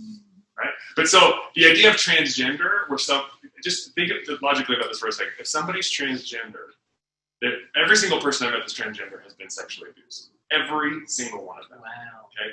And some are more open than others about it, but all of them have this identity confusion because they were molested as a child. Okay? And Christ warns. He says, "You mess with my little ones. It's better for you to, be tossed in the ocean with no stone." When Satan has spirits that are possessing people's bodies, so this doesn't mean they're bad, and it definitely means that they need a lot of love and a lot of compassion and a lot of gentleness and truth. And the truth is that there are spirits that are all trying to affect us. All of us battle with. Paul says we don't wrestle against flesh and blood. We wrestle against principalities and dominions of darkness. We have to know our enemy. The real enemy is Satan. So a good example of this is when even Peter struggled with this. Because when Peter goes to Christ and Christ is like, "Hey, I'm about to die and be resurrected," Peter's like, "No, it's not true. That's not going to happen to you." And remember what Christ says to him? He says, "Get behind Satan," right? Get behind me, Satan. He said that to Peter, but he wasn't talking to Peter. He was talking to the spirit the spirit of fear that was influencing Peter. So when someone is dealing with this, they're dealing with possession. And so when transgenders want to be referred to as they or we, it's because there's multiple people inside them affecting them. We are legion, right? Yeah. And we don't want to talk about it because we're afraid we're going to offend people. And everybody's trying to be nice because we're all trying to be like the church. We got to be the kingdom. Let's let people be themselves. Let's let people get their bodies back. Let them preserve their identity and be who they really are. And that can be terrifying for people sometimes, especially if they've been hurt, because they think that their identity is their woundedness. But we're not defined by any of our experiences. We're defined by Jesus Christ. And a lot of their thought of who they think they are. We have three voices in our head all the time. We have the voices that come from the minions of Satan. And they have been with us since we were born. And many times we think that's us. Yeah. and they are usually critical of us. They tell us the bad things. They lead us to guilt and shame and all of those kinds of things. And that's that voice that when you hear about, and somebody makes a comment that finds the worst possible way to be offended by, and we think it's us, and it's not. It's so true. He's so good at saddling up next to us when we have that experience. And like, let's say somebody makes fun of the fact that Dave comes along beside me and he's like, hey, that means you're ugly, dude. Or that means something about you. He's really good at whispering things. And the reason he's good at this is because this is something that Enoch really highlights. The power of God's word is the power to create. When he speaks, things are created. His word does not return void. All things Christ says are fulfilled. All of them happen by his speech. And there's some really cool experiments you can do at home. We've inherited this divine ability. The experiments that will demonstrate this. If you take 3 jars of rice and you write, I hate you, I love you, and leave one blank. I've done it several times with my kids now. Cooked rice. No, just put plain rice with a little bit of water, use control mechanisms, put the same lid, keep them in the same amount of air, same sunlight, all the scientific stuff. If you say I love you to the rice that has the I love you 3 times a day, and I hate you to the one in the middle, and then ignore the other one, after a week, the one that you say I love you to starts to turn golden and smells sweet, it ferments. The one you say I hate you to turns brown and black, and the one you ignore gets even blacker. Because ignoring things is destructive. Tammy, she did that too. Did she? She wrote on the jars. Yeah, right on the jar. Yeah. Mine didn't work. Oh, okay. So I tried it and it didn't work, but it was cooked rice. Don't cook it, because that actually kills the life around it if you cook it. But it's part of it is speaking with lips and heart. Remember when Christ shows up and tells Joseph Smith, "Men's hearts are far from me, but their lips are near unto me. They have a form of godliness, but they don't respect the power thereof." The power is the heart. So when people have debunked this, they're like, that doesn't work. And I'm not saying that that's the way to approach it, but you have to speak it in a way, if you do it with live rice, you speak it in a way where you actually really mean it. Like, tell the rice you really love it. Like, really mean it. Like when you're a kid and your parents say, go say sorry to that person, and then, no, really mean it, right? What they're trying to do is they're trying to get you to speak with your heart. So if we speak with our hearts and our lips, we carry that creative power. And Satan knows that, to your point. And what he does is he comes along to us when we have a bad experience and he says, that means you're unworthy. That means that you're inferior. That means that you're just a lad like with Enoch. You're slow of speech. You're hated. These are the lies he tells us. And he gets us to start repeating them because he knows if he can get us to say them, then guess what we start to do? We start to create them because we've inherited the ability to create with our speech by speaking with our lips and with our heart, even if it's just our mental lips, right? But Christ came to Enoch and said, no, I know you and I love you and you're a seer and you can see past, present, and future, and I'm not going to let anybody pierce you, and I'm going to hold you in the hollow of my hand and protect you, and I'll fill your mouth. All of us can have this path, just like Enoch did. He commanded mountain and rivers. He had wings at his back and lions at his feet. All of us have the ability to inherit that. The lions roared at his feet. What do you think the lions represent? Oh, what do you think? Well, I see it a lot in carvings and ancient things, the lions on the throne, the lions at the feet. Yeah. Which is why you want the wings to cover your feet up so you wouldn't scare people. Yeah. Lions are a symbol of royalty or dominance or power or strength, right? Yeah. It's also a symbol of Judah. Judah has the lion. Has the lions. There's a funny one about the Capitol where the statue's given, and Utah gave a statue of Brigham Young. The Lion of the Lord. Yeah, and he's sitting there in a chair, and there was a little girl looking at him, and on his chair, she said, "Why is he strangling the cat?"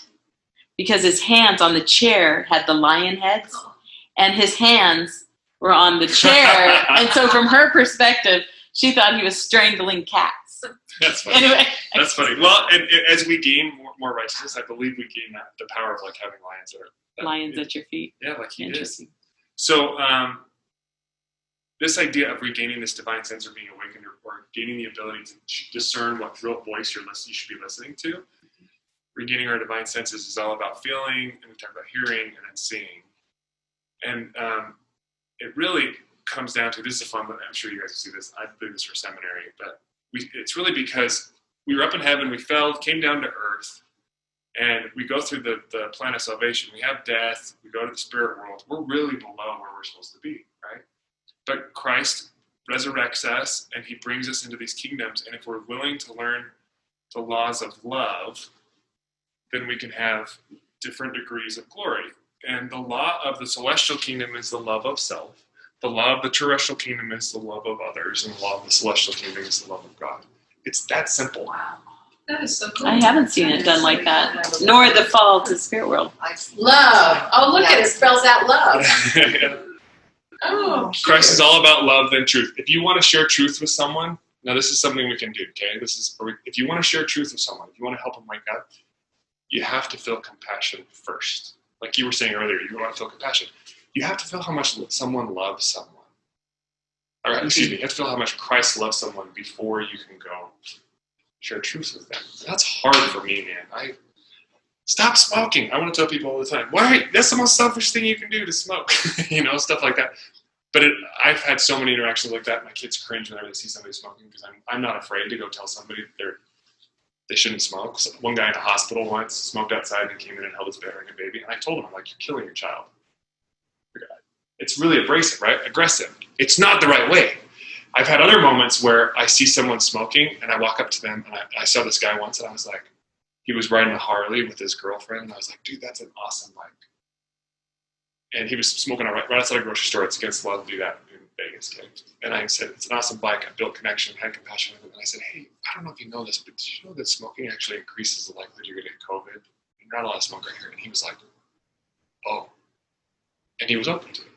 If we start with love and then share truth, then people wake up. If you start with truth, people get offended, which is what Enoch did. And sometimes that's the way it works. The Book of Jude, which is an awesome book about homosexuality and transgender issues. Is it? Yeah, I didn't know. it's only one book. Go read it. It talks about how we have spots in our feasts of charity, which are people that are possessed by demonic spirits because of homosexuality. It's the original Cain. The sin of Cain is what the Book of Jude talks about. Where every man knew his neighbor or his brother. Every man sexually, carnally knew his neighbor. To be part of that group. Yeah, totally. But so Jude talks about how you can save people by fire, like damnation and fire, or you can save them by compassion and love. And sometimes it takes one before the other. But I think Christ's model is always love and truth. He cares a lot about people. We're all drowning. That's the truth. I'm drowning at times. We all need love and then truth. And I like to think of it this way. I used to be a lifeguard. Love is a life preserver. And you can throw that life preserver out to somebody so that if they're drowning, they can grab a hold of it and start floating. But you need to have it anchored to a rope, which is truth. You need to pull them back to shore. You can't pull somebody back to shore by just loving them. You have to love them and share truth. So not just mind over matter, heart over matter. Here's the quote about philosophically impossible. I'm happy to share the slides.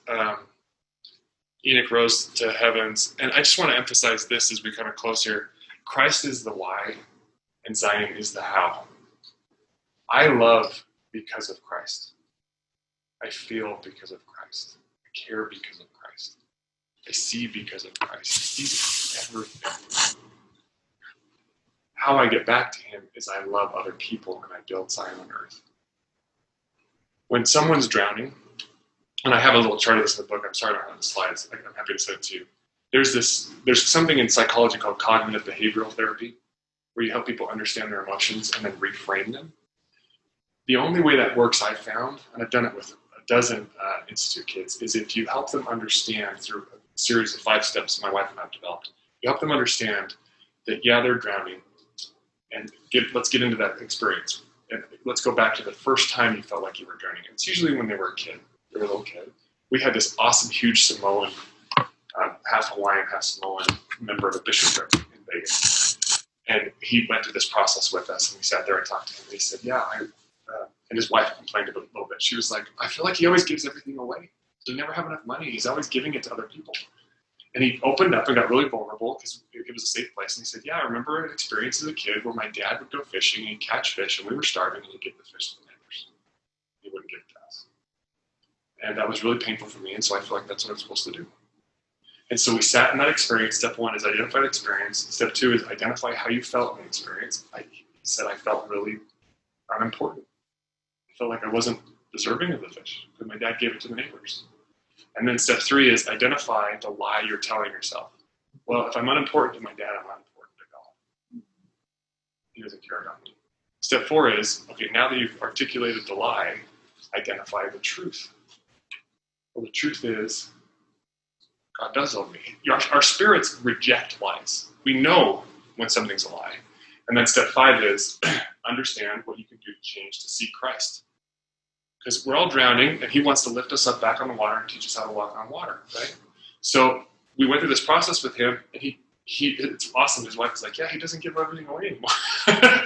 Like you go through this Christ-centered behavioral therapy of these steps, and all of a sudden it changes. Another kid we had, he was like, my parents used to always fight. He had this experience where his dad told him in his brain he wasn't important.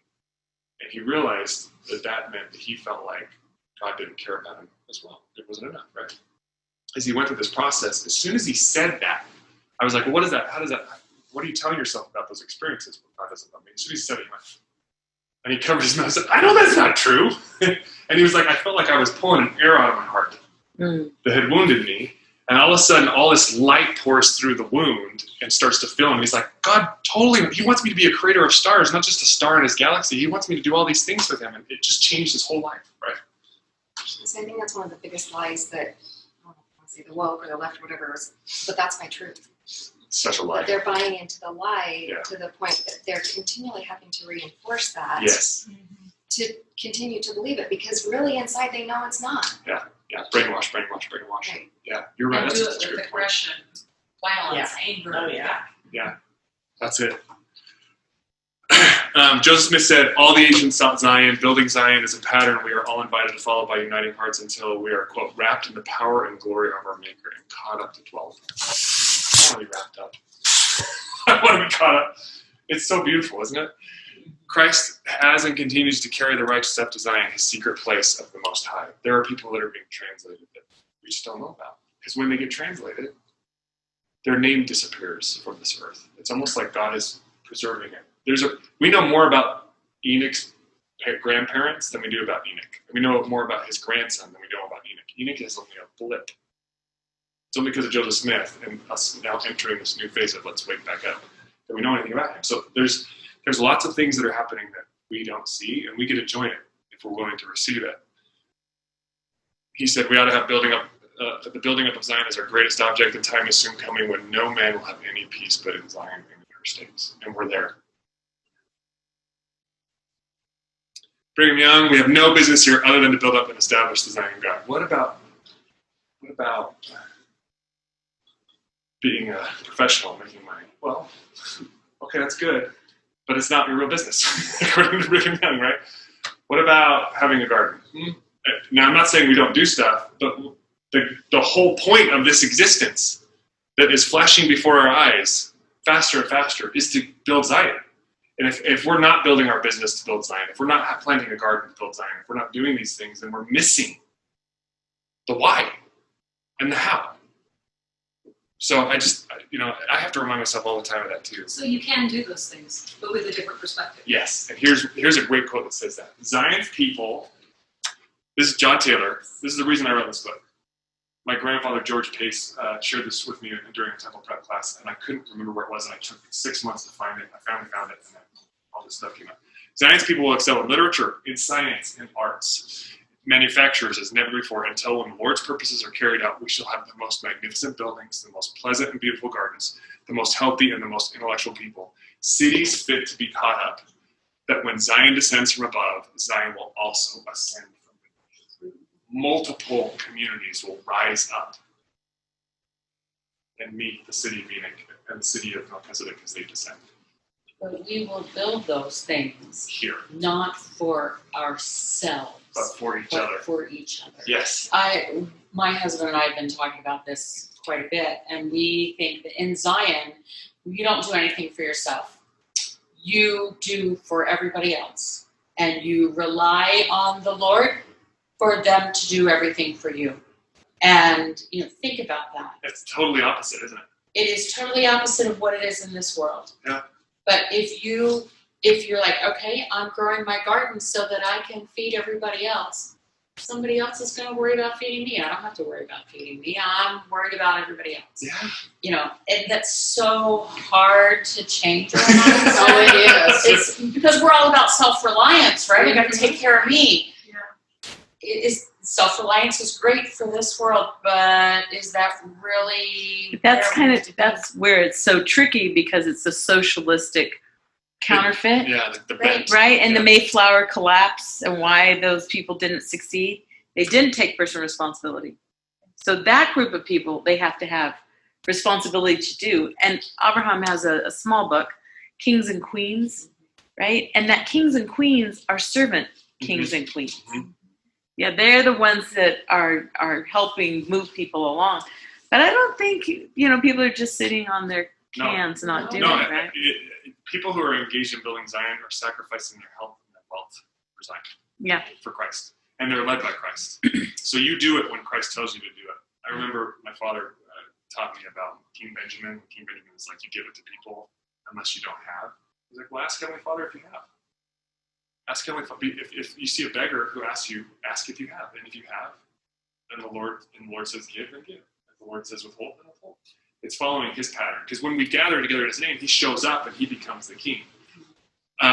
There's also I had a really awesome experience where I woke up one early morning, 4:30 in the morning, 4 and 3. I was exhausted because it was the middle of a pandemic and it was just rough. And I remember, I'm like, I'm going to go back to bed. And all of a sudden, clear as a bell, a voice said to me, go down and write, research, discomfort is the currency of heaven.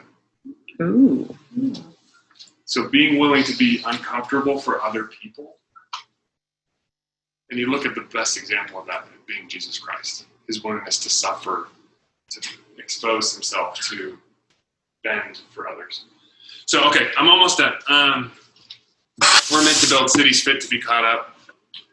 And I believe that through Christ and by loving each other, we can radiate and rise from the fall. Obedience to divine law gives us illumination and elevation, lift and light until we rise in Zion. And that divine law is just loving each other as ourselves and loving God.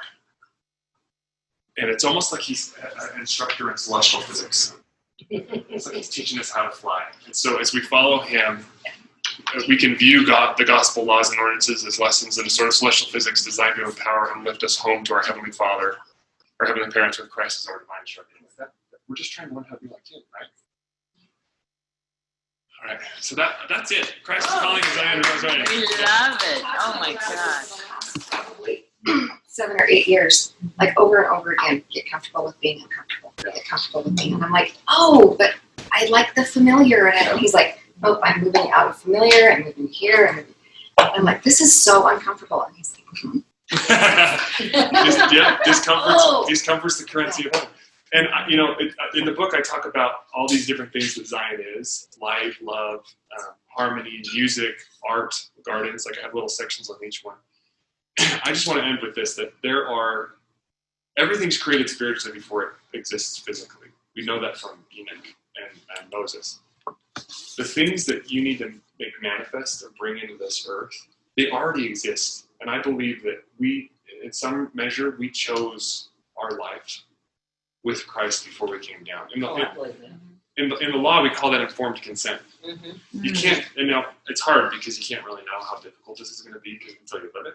But agency was so paramount and so fundamental. It still is. It's the number one principle of heaven, right? Is that we get to choose. And Christ, I think, came to us and said, what do you want to learn?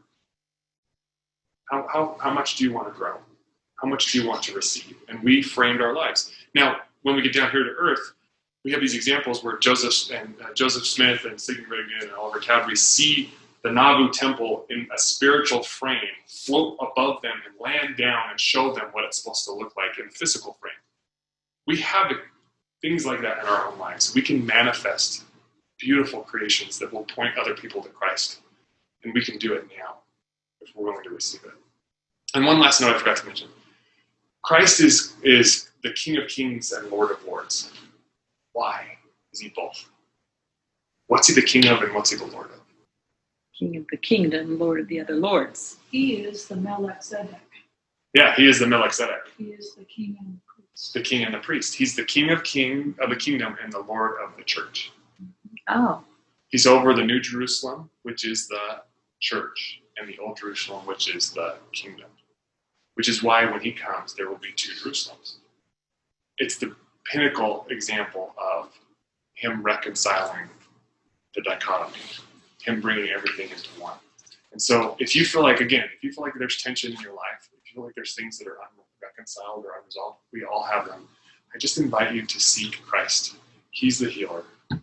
He sings to us. And as we join with him and love others, we'll sing as well. And the music that we will create together is what will create Zion. And when Zion descends in D&C 84, it says we will sing a new song.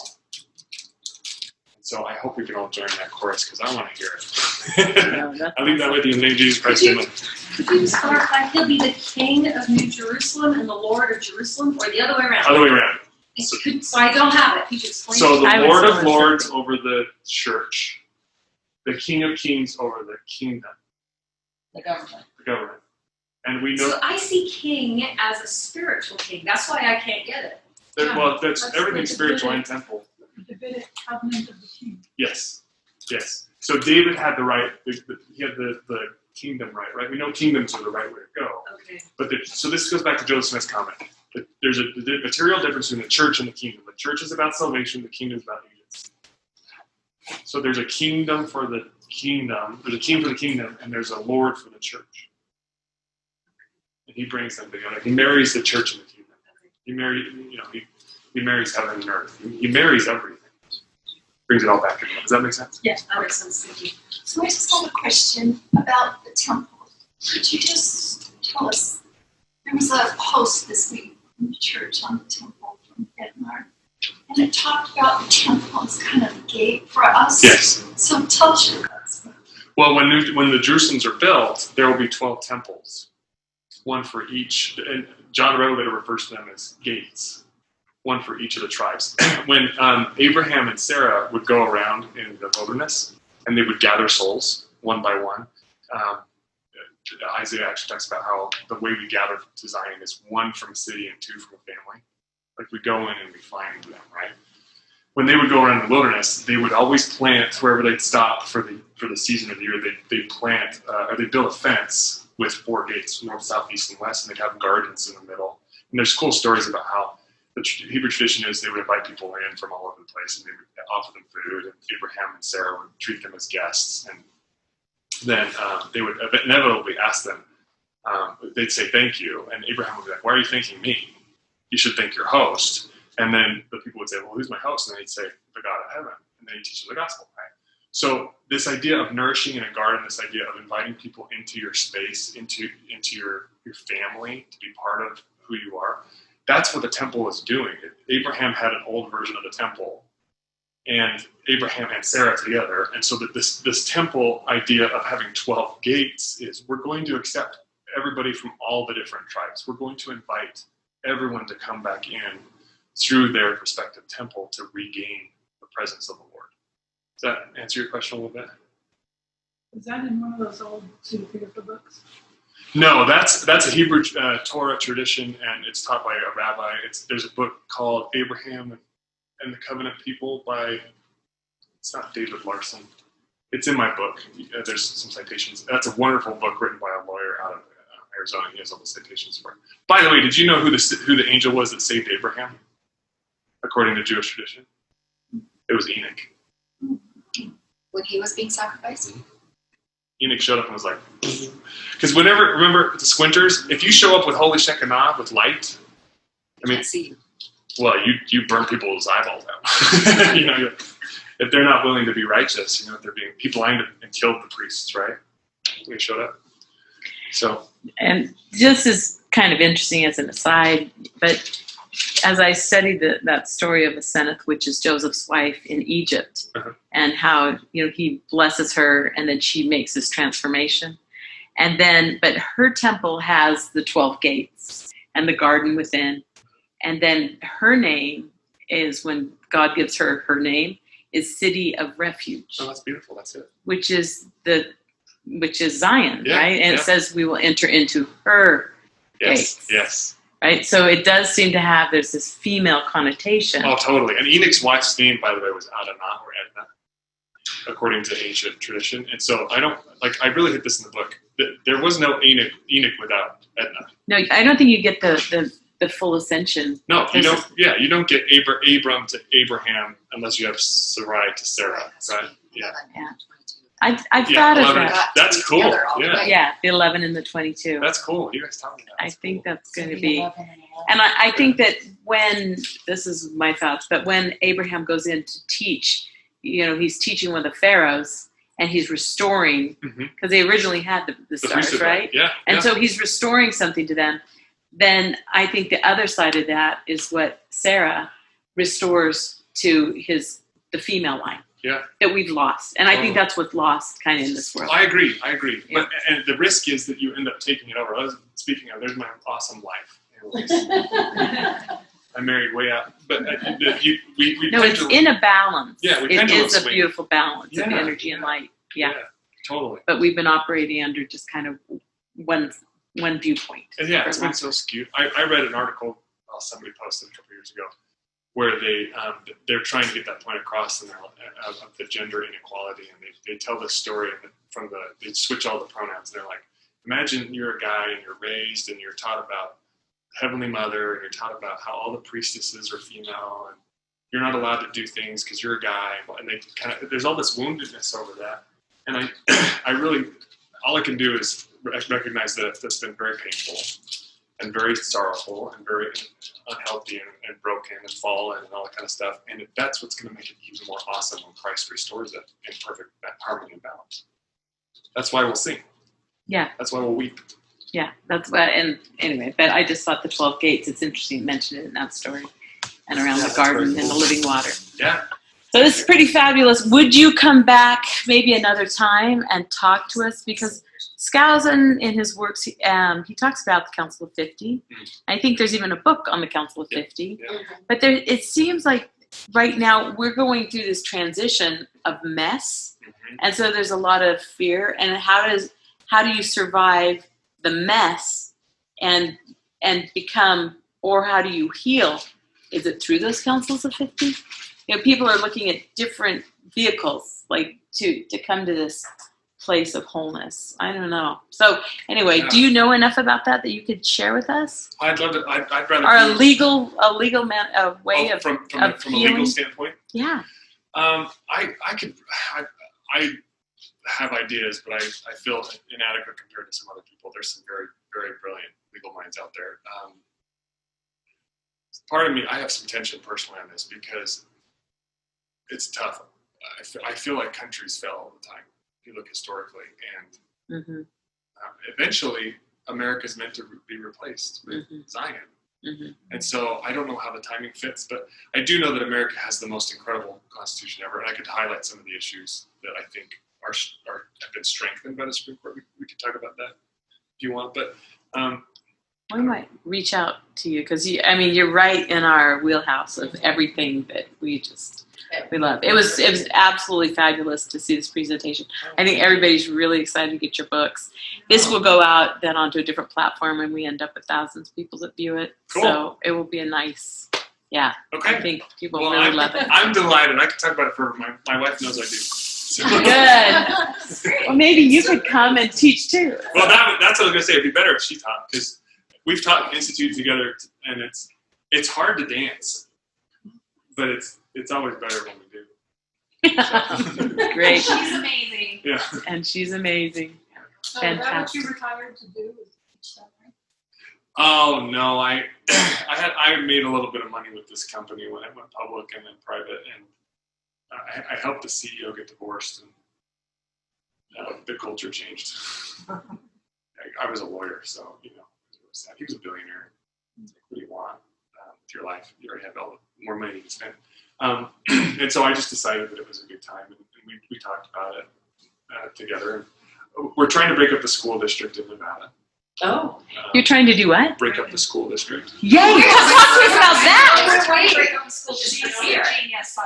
Well, you heard me talk about the two red pills, Jen and Sophie, coming in a couple weeks. Same thing. They're getting our governor is. Well, we know that, but it's with the education piece, right? Most of your taxes go to that, and so all these hands are in that pot, and they don't want you to break up anything. There's actually a national think tank scholar that we're talking to today. I think that he has a panel on this. We used to have 170,000 school districts. Guess how many we have now? I don't know. 17,000. Wow. That's how much it's shrunk. It's been a consolidation of control. Yeah, of those. Corrupt. Think how your taxes have increased. It's like 10 years of inflation on your house in 2 years, and then you tax you at the new rate. It's like, where'd all the money go? Oh, it goes to the education pot. Yeah. Where all the straws are sucking at it. And it's like, there has to be a new way to form independent, type things. And people are so furious because first graders are having to put, are they bi, trans, male, little thing in Utah. This in the spiritual realm though too, because it feels like we're trying to battle all of this that we see. Yeah. But there's got to be a way to battle it from the spiritual side. I feel it's connected, right? The spirit and the physical. Nephi says they're all connected. There's no spiritual commandment that's not a physical. There's no physical that's not a spiritual. Yes, I think there's a way to fight it. I think we need to receive personal revelation about how we can rise up as the king. But there is a kingdom that's looking for the alternative that puts kind of God consciousness back in. Because when you have that God consciousness, then you do create masterful things. You manifest the genius that's within. Totally. Right? Totally. Without that, and school's taking that out, you get little drone followers that don't think. That's what this think tank scholar says. He actually says, when you have these last massive school districts, you kill community. Yes. You destroy individuality. Yes. Yeah. And so, what we're doing in Nevada, this is my wife's idea. We're actually, I've written an initiative. We're raising money for it to allow communities based on voting precincts to create their own school district. Robin, that's what you were talking about last night. Yeah. There has to be a way of doing it, but the problem is the funding will follow that district, and then the funding still has the same. So in Nevada, it's a per pupil funding model where every student gets allocated a certain amount of money. And It's so a weighted funding formula. it's weighted. So if there are disadvantaged children, they get more. Right. Which is perfectly fine. We don't mind that, but we do mind the ties that come from the state and the federal and the AEU. Yeah. What is it? EAU? Education. Okay. Whatever those initials are. You know what I'm talking about. But those are the ones, and I'm looking around and I'm thinking, we have an awakened community that are between 40 and 60 that can remember. The younger ones don't remember when that would be a part, but they're burdened with work and homeschooling, and they cannot do it. So I'm like, it seems like it's the grandparents or that other one that you have retired teachers that are excellent. I'm like, it just seems like we have an army that could be put into place to help the younger. Totally. To keep that you have to do it. God-mindedness, consciousness, to tap the genius. Totally. So that they manifest these Zion spirits. And every problem we have right now will be solved by the next generation. And that once we have but it won't by the millennial generation if they can't remember. We went to a dinner last night, and it was probably a Gen Y restaurant. We both got sick because we were like, I don't think they know how to do this right. But to your point, I would say this. When I wrote this book, I made a covenant. We're meant to be covenant people, right? Yeah. And there's a really good example of Hezekiah, and he doesn't just make God covenants, temple covenants. He makes personal covenants. He went and actually said, God, I'm going to do this. So if you want something, go make a covenant with God. Say, I'm going to sacrifice this, and this is what I want, and help me move him out. Enoch was just one man. Edna was just, his wife. He and they did this stuff together. Yeah, but I always look at them. They're spiritual beings, right? That came down to accomplish certain things. Purpose. They had to awaken to that, what that was. And you do that original consciousness is, that passion, that whatever. Totally. And you can do that through a covenant, and then you can also receive revelation through dreams. So there's a pattern that Elder Haight talks about, how you write down a question, you say a prayer, you go to bed. As soon as you wake up in the morning, write down what you dreamt. And if you do that, you grow the muscle of receiving dreams or visions. Ooh, I love that. I did that for this book. I would literally wake up and have these thoughts. and I get into it in the book, but there are things that you already made spiritually, to your point, that you just have, you already have arrows on the other side. You just got to bring it down. We were sent here for this time. There's a reason we are here. Yes. We have a mission form Yes. that we probably did covenant to before we came. Yeah. It's how do we So that's what you think. Claim- Ask a question, write claim it that down. creation that we've already been Part of putting it. into motion with the Savior? Totally. So do that. Because I have faith in you. I know that you're going to create cool stuff. And let the lions come and the wings come. Like as we open ourselves to receiving, like my dad is saying, you got to let go of some stuff. You got to sacrifice some stuff. But the Lord will send lions at our feet and wings at our back. He'll make things happen. There's so many miracles we've seen in our life that I wasn't able to do by myself. I'm poor excuse of a servant at times. When Christ empowers us or quickens us, I'm writing another book called Quickened that talks about how we as people or even objects can become quickened by light and truth and spirit. When we're quickened, then we end up like Elijah, who ran faster than the chariot, 15 miles. As an 80-year-old, he beat Ahab. So we have the ability to be who we really are and be quickened if we're willing to make the promises and covenants and do the work. Ooh, you're doing some good work. Wow, you're so nice. What's the dream thing again? Write down a question, say a prayer, then go to bed. And as soon as you wake up, write down everything you can remember that you dreamt. It will take some time, but you will start to have dreams. You can make a covenant. You'll start to have dreams about what's coming. When I'm really in tune, there are times I'm not. We all make mistakes, but when I'm really in tune, I'm living my covenants, I'm reading my scriptures, I'm praying, I'm trying to bring light into my soul. I can have dreams and I see things happen that day, and I'm like, oh, I dreamt about that last night. Because you can see what spiritually exists before it manifests physically. One other fun little idea is if this is the reason that works is because if the spirit is truth and truth is light and light is matter, then we know that truth is matter. It exists. There's substance to it. So you can discern it and you can bring it into you and you can manifest it.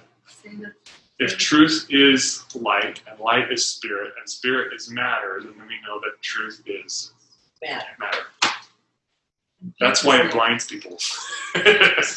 Or it burns things. Why they reject it. That's why they reject it. That's why they feel like they have to go to war. Yeah, because it hurts. It's an arrow of truth. Some people have said Einstein's theory of relativity is That's that energy, so truth, That's it exactly is what that it is. is the formula. That's exactly what it is. In fact, I give this in the book, Dark Matter. I didn't cover the astronomical stuff. When we fell, the earth literally fell. You know when the prophets talk about how we'll be raised to the pleasing bar of God? Do you know we live in a bar galaxy? No. A bar galaxy. The center of the universe looks like a bar. It's a big glowing bar. And when we fell, our earth literally fell, and it's currently still falling. Like our sun is like a comet that's been ejected like a boat from harbor, and the planet's behind it. And Marilyn's showing us that. She's Like a comet flying. Yeah, she does the stars. There you go. Yeah. And But where's the sun's this moving bar? and we're all following it. So instead of your solar system being like this, we're actually traveling like Kind of like this. Yeah. And we've fallen. And Joseph Smith, Brigham Young taught that we fell like a scroll, and Joseph Smith says we rolled back like a scroll in the presence of God. So when we're brought back from the fall, the earth burns. Maybe some people think from movement. I think what happens is Christ comes back, and if His word creates, His word when He returns definitely has the ability to burn. Right? There's His presence. Isn't that a cleansing?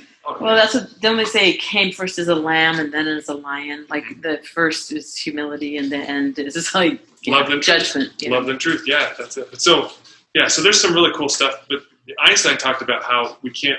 There were 2 Pioneer satellites that were sent out in the 40s to go intergalactic. This is where dark matter comes from. And the satellites were calculated to have enough fuel to be able to escape the galaxy.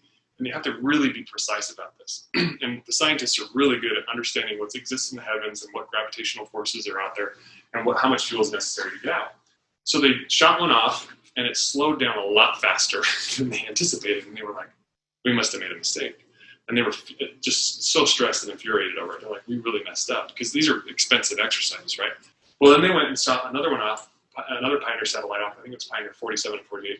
And the second one slowed down just as quickly as the other one. And so Einstein had this theory that we can't see about 90% of the universe, back to us being fallen, Adam and Eve.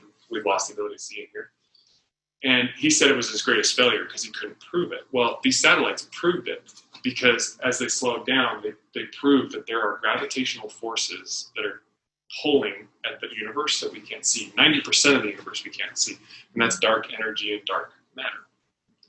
And so when we are awakened, we'll start to see everything and understand how full of light the universe actually is. We're just in darkness. They just unwrapped that one that's called Webb. I think it's the new satellite to replace the old one. Yeah. Right, and it unfolded We saw the like pictures last week. Yeah, but it's so much more. It's like there is no end. You know, there is no end. There is no end. It's just unbelievable. It was beautiful. Yeah.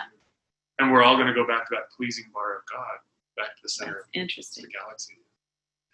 Yeah, I think the most important thing is that we be willing to be ourselves. So we always tell people, thank you for being you, because we need you. I need you. We all need you to be you. Yeah, but the With youth Christ. have to kind of awaken, right? We have to tap into that eternal, right? Well, I think that's one Covenant President element. Nelson's right. One of the things he's emphasizing, we've got to go back to knowing our identity, knowing, hearing him. He's trying so hard to bring us there. Wake us up. Yeah. Yeah. And Ooh, that's why that's so pretty. Oh, that is pretty. That's why the subtitle of my book That's what it is is. Personal Restoration in Christ. Like personal, it's like a restorative It's awakening. Colorado River. Yeah. So if you Thank you. want this book, Yes. come talk to me. Yes. I will pick it up in Springville and I will have it next week. Oh, you're Hey. so welcome. Thank you so much. Is it? Cedar Fort Or you posted. can just Venmo me. You can get it with her, or you can get it at Target or Walmart or Oh, that's Cedar Fort. fantastic. Yeah, Cedar Fort's selling it for $10. Yeah. Cedar Fort.